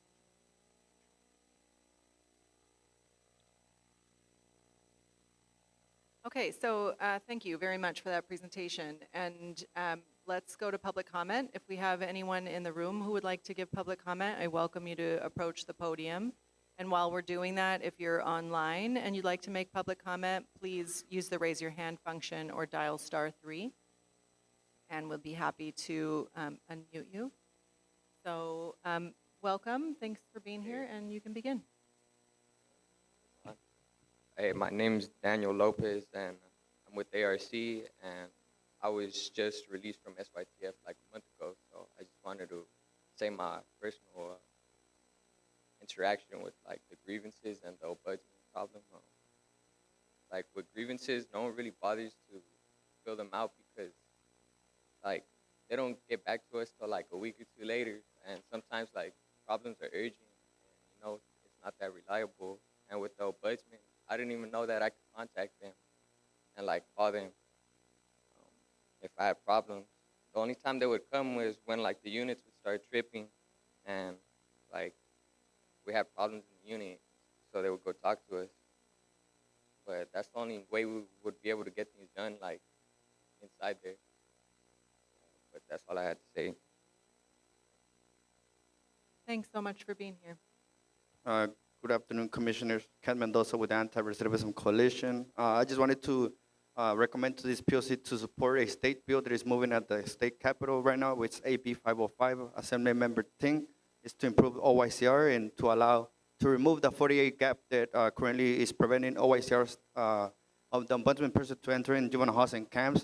You know, I think that I've been in these situations where, you know, in camp when, you know, we had to get things in place when someone comes in and visits. So I think that in order to these grievances to really have to resolve them for both the staff, I feel there's also staff that probably don't have a voice in this department. They also need that pathway to grievances, the same as the youth. But I think that it would be great if this commission could support that bill, because removing that gap is very important. I think that an ombudsman person should be able to walk in that place unannounced without staff knowing, because that's the only way they're going to enter to the facility, exactly how it's functioning, and really see what the issues are. And the young people need to be protected, you know. And the fact that Daniel didn't even know that he could call an ombudsman person is a failure of that. We're not really, it seems like we're not taking it serious. So I just want to encourage this POC to support that bill, because if it passes, it will allow the ombudsman person to enter the facility unexpected, unannounced. And it does more things, but that's the main thing that it will do for this issue. Thank you so much, and have a great day. I have a question. Kent, I have a question. What does support from the POC look like for this bill? Maybe like you guys, I think you guys have supported bills in the past, similar like that, or no? Or maybe recommend the bill, maybe ask the BOS to support. I really don't know, but I know it's just having the support from LA County agencies, LA County committee really helps at the state level when we are advocating and talking to the assembly, senators, and it's know that we're on the same page, the same vision. Thank you for your comments. Thanks for being here. We definitely had a conversation about a bill a couple years ago, but I don't think there was any action taken. But maybe while the rest of public comment goes, I'm going to ask Amra if she can think about what action could potentially be taken on that. Do we have virtual comments? Oh, I see. Mr. Ford. I'm sorry, you snuck up on me. Please proceed. Can you hear me? Yes. Okay. The other comment I made, people are texting me saying they didn't hear me. Okay, I did want to make a comment real quick in reference to the grievances. Young people in our camps and halls, you know, we encourage them to file grievances when they have an issue. We really do. And I need to be clear. There is no retaliation. We do not retaliate against young people for filing grievances. Someone alluded to that earlier. And I just want to be clear. We don't do that. We encourage them. Matter of fact, in some cases, we even help them write their grievances, whatever concern they have, or we give them direction to the people that they can file their grievances with, or whatever the chain of command is. But I don't want to leave here today with the impression that we retaliate or go after young people for filing their grievances. They are allowed to file their grievances, and we encourage that. The second thing I want to bring up, the last meeting I was at, we discussed staff safety, and we thought coming back today we would have some statistics on assaults on staff. And we're here today, and we spent almost 4 hours talking about data and all this stuff. And not once in this conversation have we discussed the injuries that are being inflicted on our staff. I would like for you to put that on your agenda so that we could come in and have some officers come in and discuss their injuries. We're being stabbed, we're being shanked, and this body here needs to be concerned, because if we're not safe as employees, the minors that we are supervising are not safe either. And then there was a conversation about why staff are not coming to work. I want to be able to address that. So my time is up, but you know how to reach me. Thank you. Thanks, Mr. Ford. Your topics actually will be addressed under another agenda item in a moment. So you'll have another. Janae, do we have anybody virtually? Okay. All right, commissioners, comments from you on this item? All right, let's start with Commissioner Carrillo. Thank you for the presentation. Deputy Director Dominguez, I know you mentioned LACO playing a part in the laptop, either giving access to the youth through an iPad or maybe a hard desktop computer. I know there's someone here from LACO in the audience. I would like to, if it's appropriate with you, Chair Jackson, to get actual response from LACO about what this procedure looks like, only because LACO was mentioned in the chain of command about how that is unfolding. Can I respond just to your question? As Absolutely. I made that comment. When I was a superintendent of Challenger, I actually worked with Mr. Vasquez up there. We, after the school hours, LACO will provide actual computer laptops for the dorms so they could do homework and stuff like that. That's why I mentioned that in the future we probably could duplicate that or replicate some of those efforts to provide them within the juvenile halls. And it would also give them access to a web-based system where they can file grievances if necessary. Commissioner Kakani. Thank you. Mr. Dominguez, you said that part of this process relies on the assumption that young people have access to computers, correct?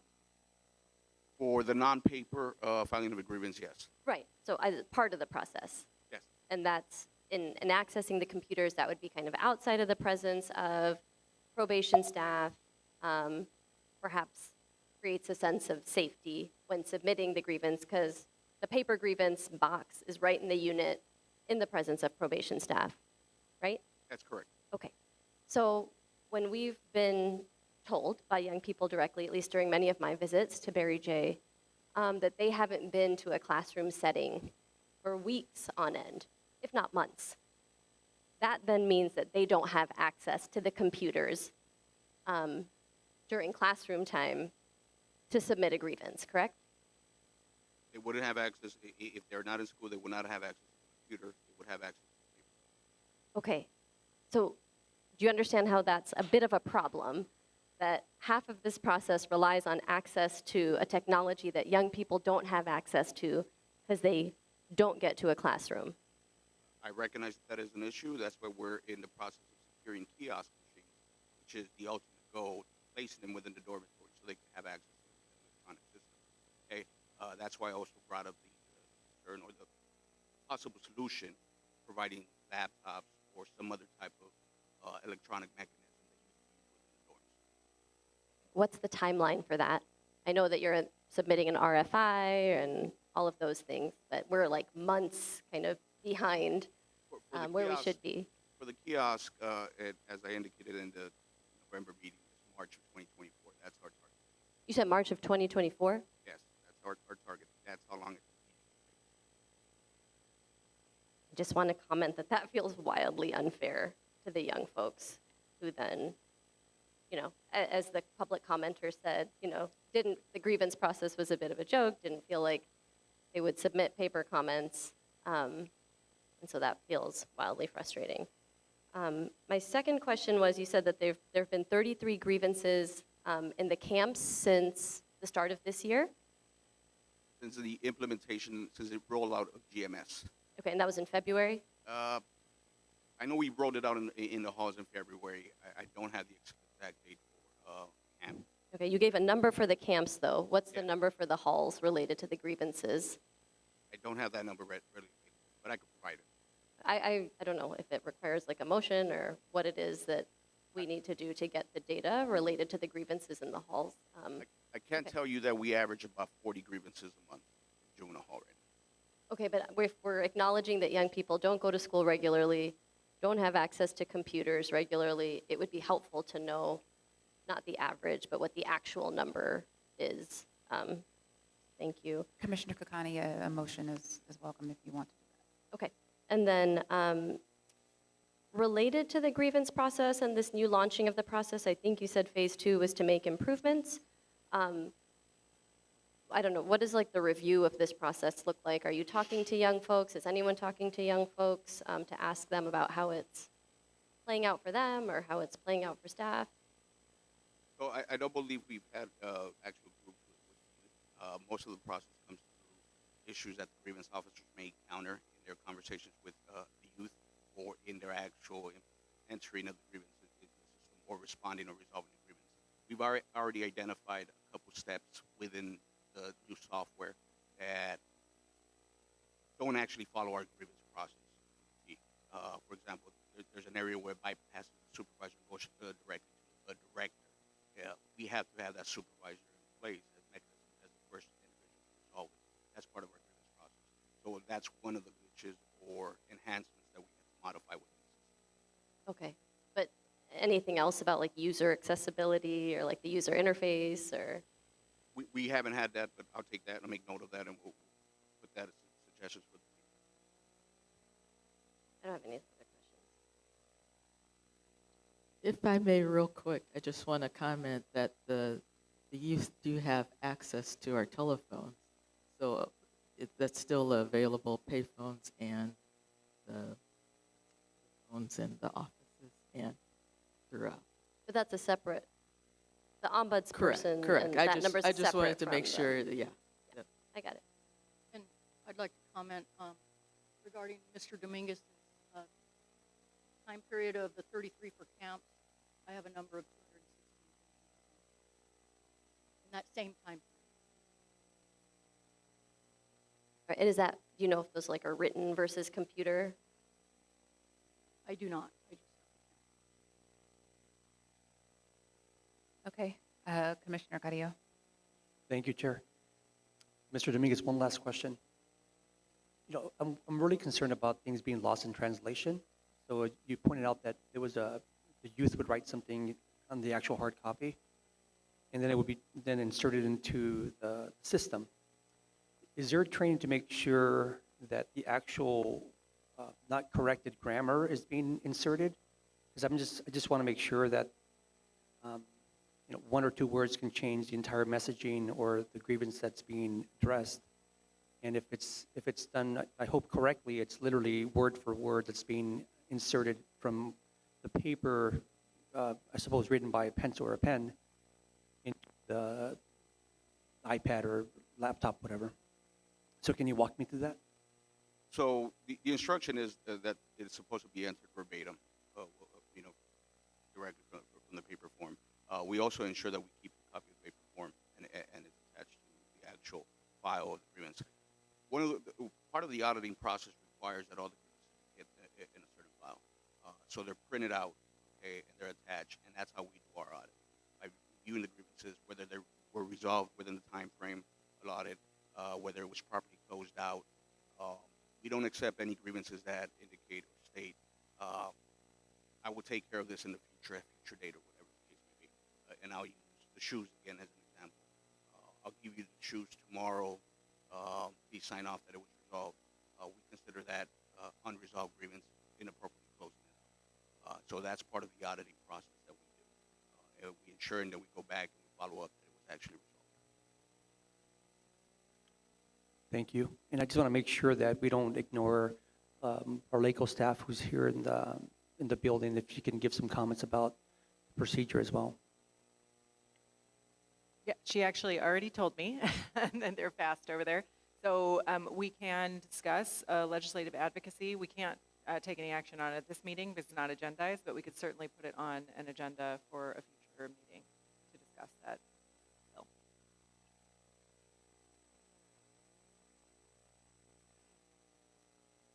Okay, Commissioners, any other comments on this? Frankie, looks like you have something. Wendy, I'm sorry. Was that she doesn't want to speak, or is that, because I just want to make sure that all I want is because Lake was mentioned as being one of the people who is I involved. thought you said our legal counsel. You're talking about Dr. Velasquez in the audience. She did say she'd be willing to answer your questions. If you may, Doctor. We Thank you, appreciate it. Commissioner Carrillo. I misunderstood your question.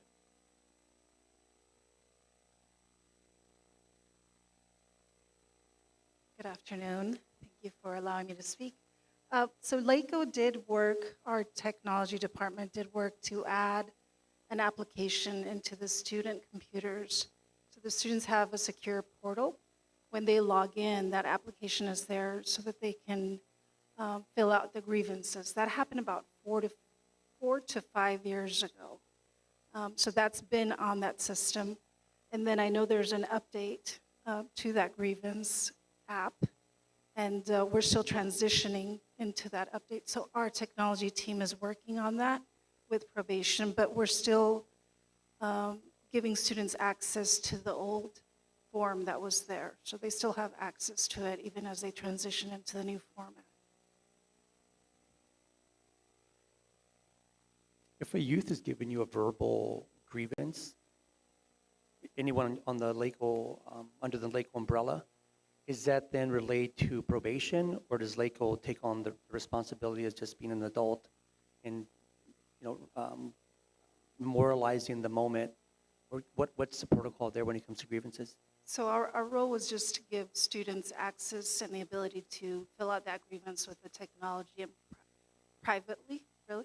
And then it goes directly to probation. And then from there, that's disseminated in terms of the entity that needs to respond. Thank you, Doctor. Any other commissioners have comments? Commissioner Mundo. I just have two questions. Is there a clearinghouse once, if grievances are cleared and closed at the facility, does the grievance officer outside of the facility take a look at it and then kind of store it somewhere? Not sure I'm understanding. So let's say you're at Camp Page, you have a kid who complained about not having socks. And so basically the grievance officer, I guess, at the camp would basically get him socks or address it. And if the kid is satisfied, close it. What happens to that grievance that's closed? So let me just walk you through the process. So the new system, basically, when the grievance is filed, enters the system, it goes to a distribution list. Okay, and the distribution list includes the supervisor, grievance officer, and the administrator of that facility. So there's multiple eyes looking at the grievance system, at the actual grievance. When it is finally resolved and closed out, it has to be filed within within that unit. It's filed, and there's an auditing team, which is I'm responsible. I oversee. Okay, and that auditing team goes in there and audits all the grievances that were filed for the month. Okay, look for whether it was properly resolved, whether it was resolved within the allotted time frame, whether there was an appeal, and whether it was transitioned to the next level. So we look at all those things, but those grievances have to be kept on file. And all U.S. commissioners have access to that whenever you want to visit a facility. Just has to review the grievances, and you can review those grievances. So now in the field, if a youth feels he was mistreated at some point, does that youth rely on the grievance process or the ombudsman? So there's multiple ways of, our policy states there's multiple ways of filing a complaint or a grievance. You can report it to any adult. You can file a grievance, call any of the numbers that we actually have posted up. So there's multiple ways of filing a grievance. Whenever there is an allegation against a staff or something, those are considered quote-unquote emergency grievances that have to be resolved immediately. And we have to make sure that the staff and the youth are whatever in their best interest is, and we address it accordingly. It's on a case-by-case basis, as you're well aware, Mr. Mundo. Thank you. Mr. Mundo, most of the complaints that come in from the field go through the ombudsman's office as a complaint and not a grievance.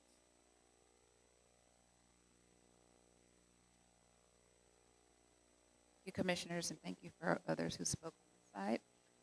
Let's move on to agenda item number 7, which is a report back on the probation department's hiring, the probation department hiring a strategic planning consultant and the development of the strategic plan, which we sent on.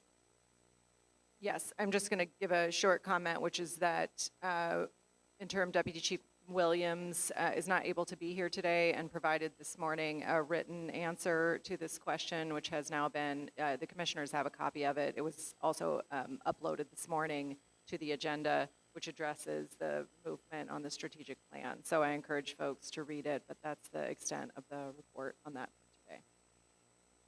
All right, short and sweet, but let's go to public comment on this one. Thank you. Does anyone have public comment on, are we on, this is number 7, yes? On item number 7? I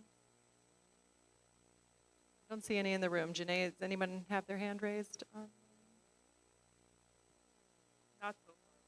Commissioners, anything from you on this item? Seeing no hands, let's move on to the next agenda item number 8. We'll proceed with this item, which is a report back from Wendy on the progress of the POC strategic goals. Public commenters, please raise your hand or walk over to the podium. Wendy. Thank you, Chair Jackson. So the point of this piece on the agenda is for me to report on a number of things that staff are working on behind the scenes and let you know what we're busy doing and also any concerns that have come up. So I'm actually going to start with talking about OC spray phase out, which, as you know, has been something staff have been working very diligently on. I have both, I think, what I would call objectively good news and objectively concerning news to report. So the objectively good news is that, as you all noted at a meeting a couple of months ago, there was a week at Barry J. Nydorf with no OC sprays. That happened again in April. I again reached out to Superintendent Montez to express our appreciation for the dedication of the staff to use alternate methods, especially considering that Barry J. Nydorf was not under the phase-out requirements up to that time. Also, I will say that at Central, there has been significant improvement with the reduction in OC spray against the targeted populations that were mentioned by the board motion, in particular, no sprays against girls and gender expansive youth, and a very limited number of sprays against developmentally disabled youth, and none in the units that were targeted. It's just that there are some developmentally disabled youth in other units. There are some concerning trends that we have brought up with the department, including the percentage of sprays against youth who are DCFS involved. What is interesting about that data, or lack of data, that is what Dr. Gongora and I are constantly trying to flesh out, is that it's hard to know what the percentage of youth with DCFS involvement are, and therefore to extrapolate from that whether this is a disparity or not. So those are data points that we're looking at. The concerning thing that I will report is that probation created a plan by which they listed phase-out dates for units throughout the 2 juvenile hall facilities. And that plan was actually not recommended by the Office of Inspector General and the Probation Oversight Commission in our final report back to the board. It was the Office of the Inspector General's recommendation that probation fully phase out OC spray by June 30th, 2023, but probation's plan sets it out for phase out through January 2024. What's concerning is that one of the units that's listed at Barry J. Nydorf, Unit MOU, was listed for phase out as of March 31st. And when we went to do our regular visit around housing classifications, discovered that it has not been phased out as of April 17th. So that information has been reported to probation. We have not received a response about what happened. What's interesting about it is that while that's deeply concerning, there's also this good news about the reduction of sprays. So there are definitely issues around how this communication is going out to staff and how the process is happening. And at the same time, the department is phasing out OC spray. So I hope you hear that as a balanced report, and that I'm very pleased to say that I believe we'll be getting to a point very soon where there will not be OC spray. And we need to make sure that the department is following their own recommendations for themselves about when they're phasing it out. With respect to the contraband and substance use disorder treatment, I've had a lot, Director Carroll actually mentioned this in his report, a lot of really incredible conversations over the last 2 months about this issue. In particular, talking with folks like the Department of Youth Development and other advocacy groups about culturally relevant, credible messenger type programming that can help support substance use disorder treatment, and even more importantly, with a lot of health professionals. I was able to sit for 2 full days with Director Cotton, with Chief Cotton, at Barry J. Nydorf, learning about the options from the Substance Abuse Prevention and Control, SAPC, department and the Department of Mental Health, and what they're planning to be able to offer for SYTF youth as soon as they're fully moved into their own units at Barry J. Nydorf, which the plan is hopefully to make that happen sooner rather than later. It was a robust conversation. And then since then, conversations with health professionals and learning more about medically assisted treatment and other culturally relevant, medically recommended treatment opportunities that I think are would be a fantastic place for this commission to work with other commissions, the Youth Commission, the Commission on Children and Families, the Office of Child Protection, and other organizations working on this issue to push the county toward a more comprehensive approach for young people in the facilities and out of the facilities in substance use treatment. And then quickly I'll just say we have had some really productive meetings led by Chief Cotton and her team and the Public Defender's Office around structural release and the release motions. You may see in my attached report back, I tried to temper it, but I think it sounds very optimistic report on how this is going, in particular because the defense bar, as well as the district attorney's office and a lot of the other stakeholders have reported that the process seems to be working now with the structured release. So there are multidisciplinary team meetings that are occurring on a weekly basis that are led by Chief Cotton's team. And also there are methods that are being employed that encourage behind the scenes conversations leading to release of young people even before those MDTs happen. And then the great news that the OYCR Vera Institute grant was approved for the girls' decarceration, I think means that we get to move forward much more aggressively with girls and gender expansive youth decarceration. Finally, I'll just say a continued sense of frustration on my part and the part of the Probation Oversight Commission around the release of data. And while I understand that there are limitations about the data collection opportunities within the department, I also believe very strongly that there is a distinct way to get toward reform in the probation department. And I know that there are lots of people within the probation department who agree with this because they want to see us really evaluate what the department is doing and what the outcomes are and how the outcomes could be effective and how we can show effectiveness. And in order to do that, it really is necessary to collect and share and be transparent about data. So there are a few things that we're hoping to move forward with, some which have been requested and are still not received, some which have been requested and received, and some which we're in the process of requesting. I'll start with that, and I think that one of those big issues is around use of force cases. So as Chair Jackson said, Commissioner Kakani has laid out a lot of concerns about use of force reporting, and I think that that's a very good next step for the Probation Oversight Commission, led by our project directors, to review what use of force looks like within the department. How often is there a use of force? What kinds of use of force? Who is on the receiving end of the use of force? How often does the use of force result in a staff injury? How often does it result in a youth injury? What does a youth injury mean? These are all questions we've asked for help with answers on and are still working them out. But then also, how often has use of force increased with the decrease of OC spray? That's part of a narrative that was often told to us, and we'd like to be able to see the data about that. So that's a piece that you'll hear more about as we go forward, and then hopefully continue transparency from the department around the use of force backlog. And then Mr. Ford actually mentioned Commissioner Meredith last month requested information about staff assaults and I want to say it right. It was staff assaults and consequences for youth based on those assaults. So we're waiting for that information from the department. Hope to be able to review it and report it back. And then finally, and most importantly, there are 2 long-time outstanding requests that have not been fully fulfilled by the department.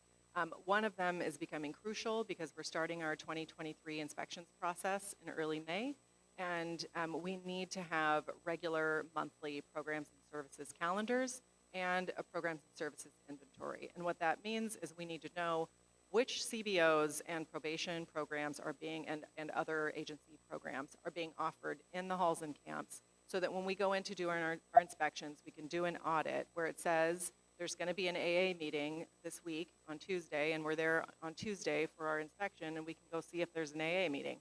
And then also the inventory, which would allow us to know who's providing this AA meeting. And we can call them and talk to them about their experiences, what they found, what they need. Do they have enough space? Have they had any issues with their staff going into the facilities?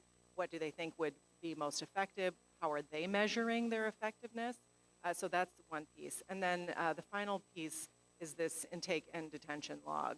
So many of the motions, many of them have been brought up as they're brought up at every meeting, including maintaining the low census, girls and gender expansive youth incarceration, structural release, and the commitment to Youth Justice Reimagined require us to know who the young people are who are being incarcerated.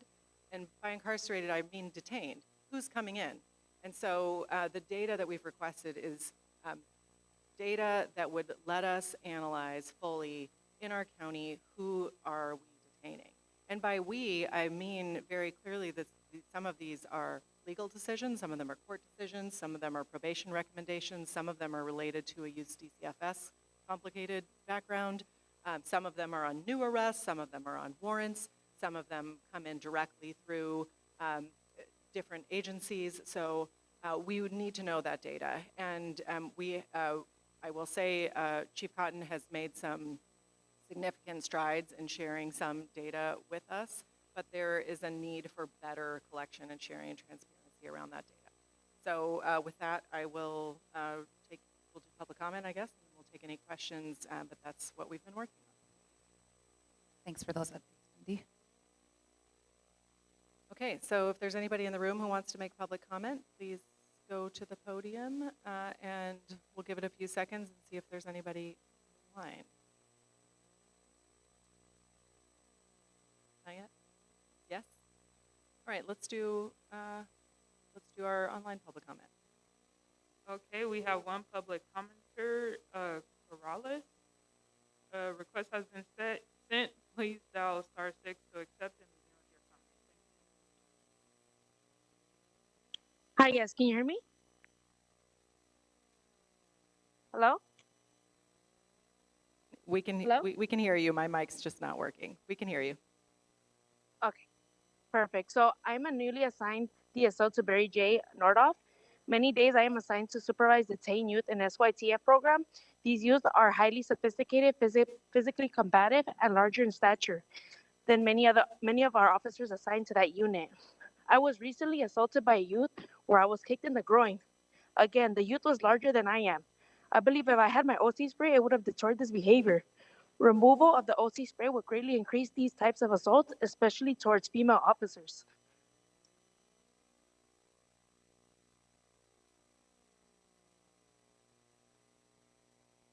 Did we lose you, or are you finished with your comment? It keeps cutting on and off, but I am done. Okay, thank you. We were able to hear your comment. Thank you for sharing. Any other public comments? Commissioners, questions, comments? And by the way, I neglected to mention earlier that we scrapped the recess, and so if you notice that it didn't happen, we just wanted to manage time and move forward, and we're almost closing out here. So sorry about that. Moving on to agenda item number 9. Hold on. Yeah. Had a bit of a blind spot. Commissioner Terry? I just have a quick question about the report on the OC phase out. It was mentioned that there were 14 incidents that involved youth with DCFS involvement out of the 23, and I was curious, was that all at the same facility? Was that all by the same staff? Were there any other details about that, or was it all over? Definitely not this, well, so we don't know who the staff are. That doesn't come out on the report. I'm looking at Sarah. I'm thinking that was at both facilities, so it's spread between the facilities. So there's only OC spray at juvenile halls at Central and Barry J, but the report aggregates some of that data together. Okay, another quick question. I feel like given the public comment and also at every meeting that I've been present at, when probation staff expresses these frustrations that they're having, I'm curious to know what supports mental health-wise or just any type of support, given those kind of ongoing frustrations that staff are having, what supports are being offered to them from within the department? Chief Cotton? As a part of the de-escalation training, we do bring in professionals, one in particular that we're fond of, and that's Brad Beach, who's able to, he does our DBT training, but he also is very well with demonstrating to staff the appropriateness of building relationships and other mechanisms that will reduce the need to have pepper spray. We have a lot of work to do, and we will be collaborating with our mental health partners, because I don't think we have the full scope of how we support, because again, our officers are very concerned about their safety, and given some of the events that have happened of late, that even heightens the need to do further work. So we will reach out to mental health to see if there's anything we've missed, and certainly if any of you know of anything that we might need to engage in, we're open to that. We also have our chief strategist that has some great ideas about things that he wants to see implemented. We met briefly with him on 2 occasions. So we do anticipate some additional strategies and ideas coming from that angle as well. Don, I'm looking at you. Do you remember when we were at one of the employee town halls, there was a discussion about the idea of mentoring, like a buddy system? They were talking about doing that with the new recruits? Funny you should ask that. I was just thinking about that. We have had some excellent staff that would be great mentors and training the new staff on how to interact with the population we have. And I do not know why we haven't tapped into that in the training bureau, but we did talk about that. I think that came out of the management meeting. I think that's right. Is that something that's been implemented with this new recruit class, like a mentor, assigning a mentor?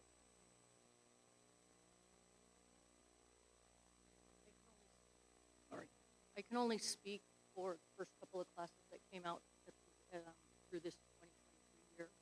We did assign mentors at the facility, somebody that they would work with in the unit.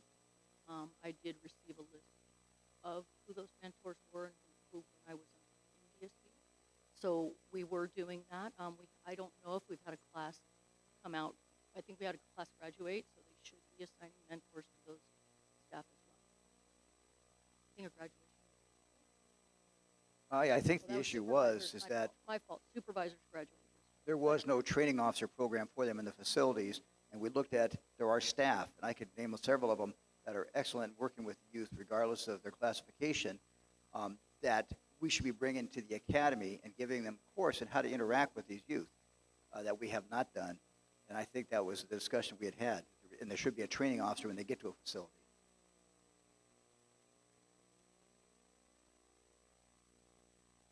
I actually do have a question. At some point, Chief Gonzalez mentioned a wellness center. Is that initiated? Like, what's happening with that?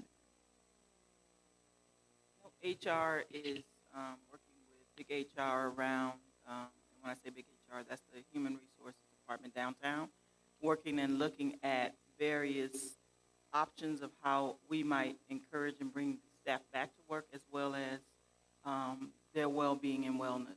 So we can bring back more of where where they are with that, or bring somebody back from the head of our human resources to talk about the various expansions that we have in that area. I'd like to volunteer to connect with Commissioner Terry, with Dr. Gongora after the meeting, because I also, in my meeting with OYCR this week, they discussed another county that's doing monthly climate surveys for staff and youth in the facilities. I can't remember which, I want to say it's Solano County, but it was like a climate survey that's already been approved by the Human Subjects Committee, and something maybe we could potentially use, but maybe we can talk more about how we could support that. Commissioner Meredith? I was just going to circle back to the missing reports. One of the things Stacy Ford brought up about the safety is it's interesting to me that we've had a minimal use of OC, if none, for April at Mary J, when we've had significant assaults on staff and youth out there. But that is a grave concern for the employees, and I think that those reports could give us a flavor of what's really occurring. Thanks, Commissioner Meredith. Any other comments on this? All right, let's move on to item number 9, which is matters not posted on the agenda. Wait. I'm sorry. I had a motion that I wanted to present. Oh, please do. Trying to still figure out the procedures here, but it's interesting that they brought up the effort to release youth through MDTs and collaborative working. I believe when the board voted on a motion to start this, it was mid-March, maybe March 13th that week. At that time, 64% of the youth in the halls were pre-dispo. The last the last detention information I looked at, it's at 69% now. And I find that interesting. When we're trying to release, we're increasing. And that's just a linear increase. If you do the math, it's higher, percentage-wise. The intake data would help me start understanding why that number is increasing. I collected that data for 5 years as an intake supervisor. I found it to be the most important data that the department collected. It really showed a picture of what's going on in the community, how law enforcement agencies are addressing youth arrest, and it also dispelled things. During public comment, I hear people talk about all the dangerous youth we have, and that may be so. I hear people talk about all the violations that probation does, 777, which is, if you look at the data, it's almost non-existent.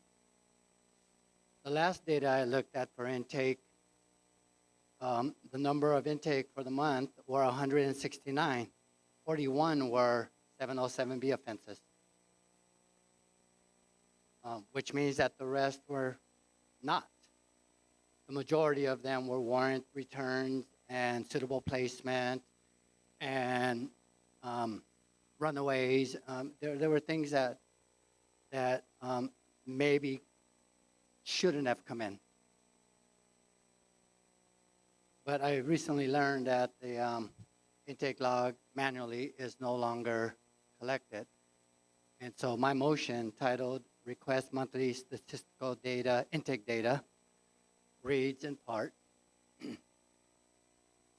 part of the Probation Oversight Commission's role is to gather and analyze data from the probation department that will inform real change that improves services and outcomes for the youth and adults in our county.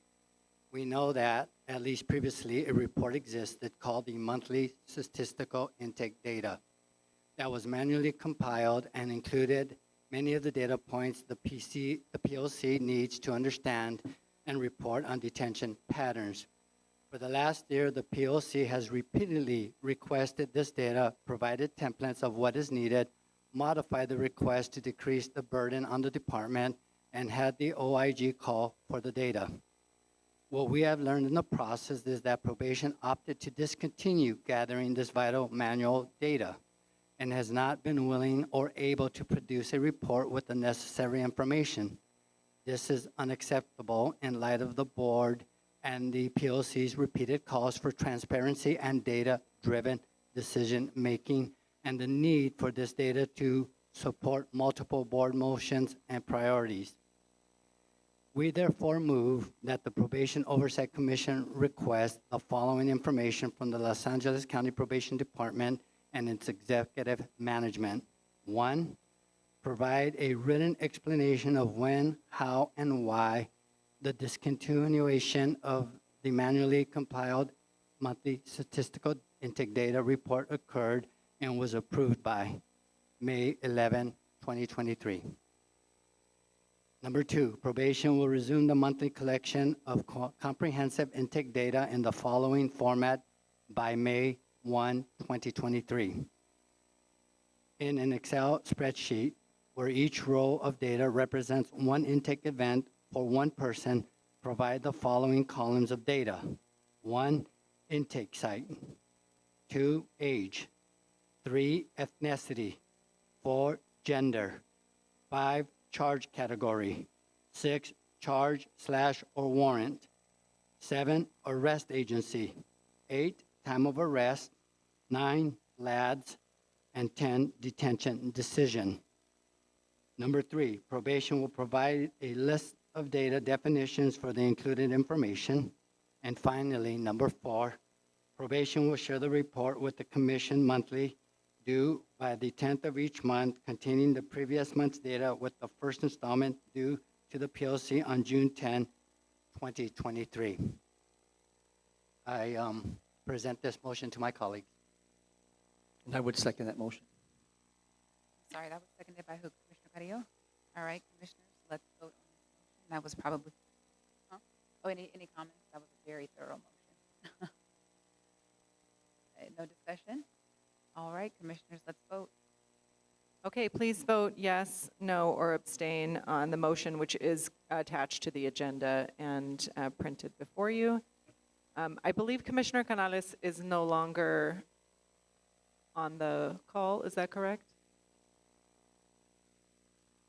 She is, I don't know if she. Okay, Oh, we'll come back to her. Commissioner Carrillo, Aye. Commissioner Garcia-Lays, Aye. Commissioner Kakani, Aye. Commissioner Meredith, Aye. Commissioner Mundo, Aye. Commissioner Terry, Aye. Chair Jackson, Aye. and do we have? No, okay. So the motion passes unanimously with Commissioners Canales and Lewis absent. Fantastic, thank you. And now we're on to agenda item number 9. We discuss matters not posted on the agenda, where commissioners who have things to say. This is the time to do it. I just have one thing. Carrillo. I just have one thing. I want to make sure that we respect commissioners who are calling in. We're not here. It's a hybrid commission meeting here, and I noticed that Commissioner Lewis's comment, or actually his question, was ignored. So in defense of others who will maybe not be here and will be logging on virtually, want to highlight to make sure that when commissioners are calling in, asking questions and giving comments, that they're respected as if they were here in person. Make sure that we respect commissioners who are calling in. We're not here. It's a hybrid mission meeting here. You can see that we have the lag. Thank you. Thank you.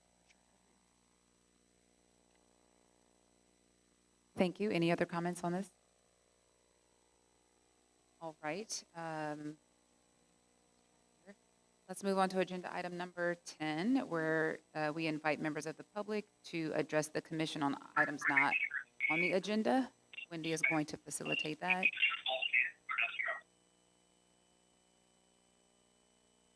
Okay, Mr. Bell, will you just give us a minute so I can make sure we're muted and we can hear you? You can stand up there. Good? Okay. Go right ahead, Mr. Bell.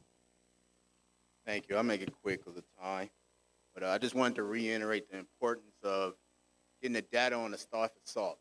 You know, and you guys talked about it a lot, but I just feel like the intensity, the urgency isn't really there. When we talk about other things like, you know, dealing with the minors and stuff, you hear you guys are outraged, your voices are louder, you ask 1,000 questions. But when it comes to self-assault, it's more like, yeah, we need that. Yeah, we need to figure that out.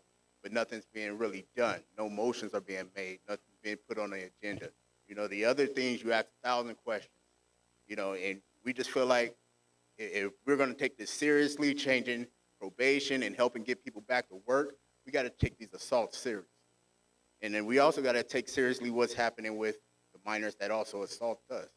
Just saying that, oh, well, they're already locked up, that's their punishment, that's not acceptable. They can't go back out into society thinking it's okay to assault law enforcement officers and get away and nothing would happen, because LAPD, sheriffs, they're going to handle it a different way. And these kids may not come back from that.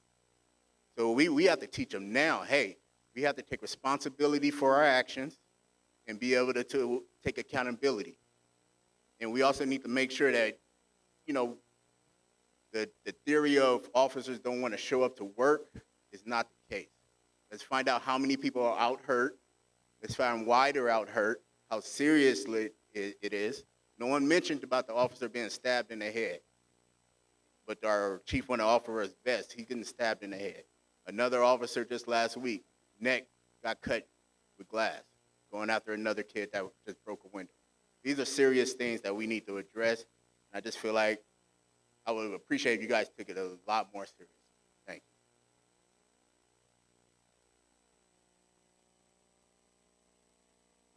you. Any public commenters online?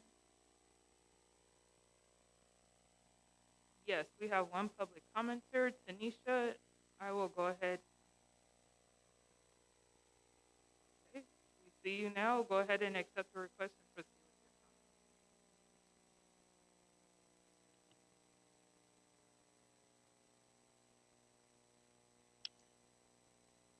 your comment. Hello, can you hear me?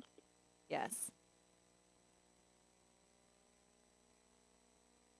Okay, I've been with the probation department for 7 years. I was recently assigned to Mary J. Nordoff Park. And I understand the concern with Timecodes, right?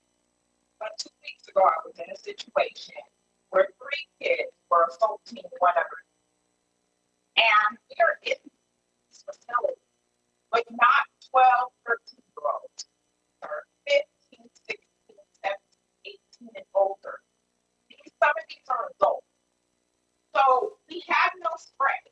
And this assault went on. Myself, one of the staff, trying to separate people. A few days later, we were finding spray. Once they saw the penalty, I was told, oh, whatever. So I understand the concern, but it's not as if us as officers are being induced as action. If we had spread, the assault would have lasted as long. So it needs to be taken seriously. We are in their big hurt. And these kids are just based on they want to get society, there are consequences to our actions. And if they can't learn that there, where is the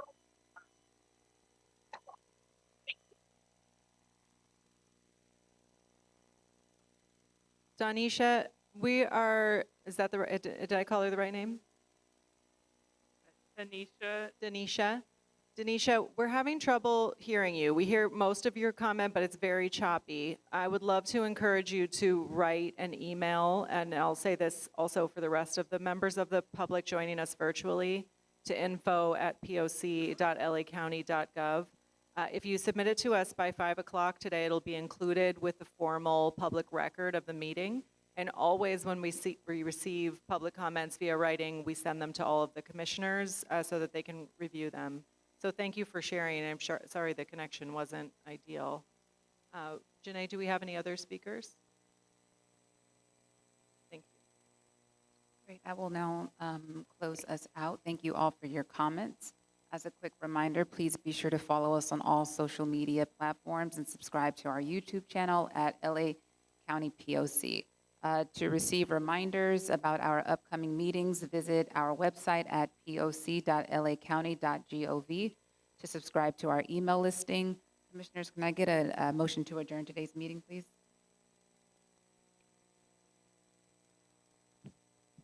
I move to adjourn.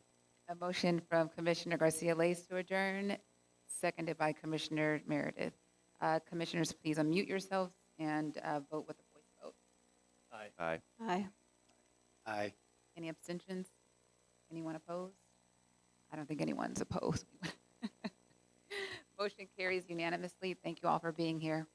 It is now 4:06, and yeah, the meeting is now adjourned. Goodbye.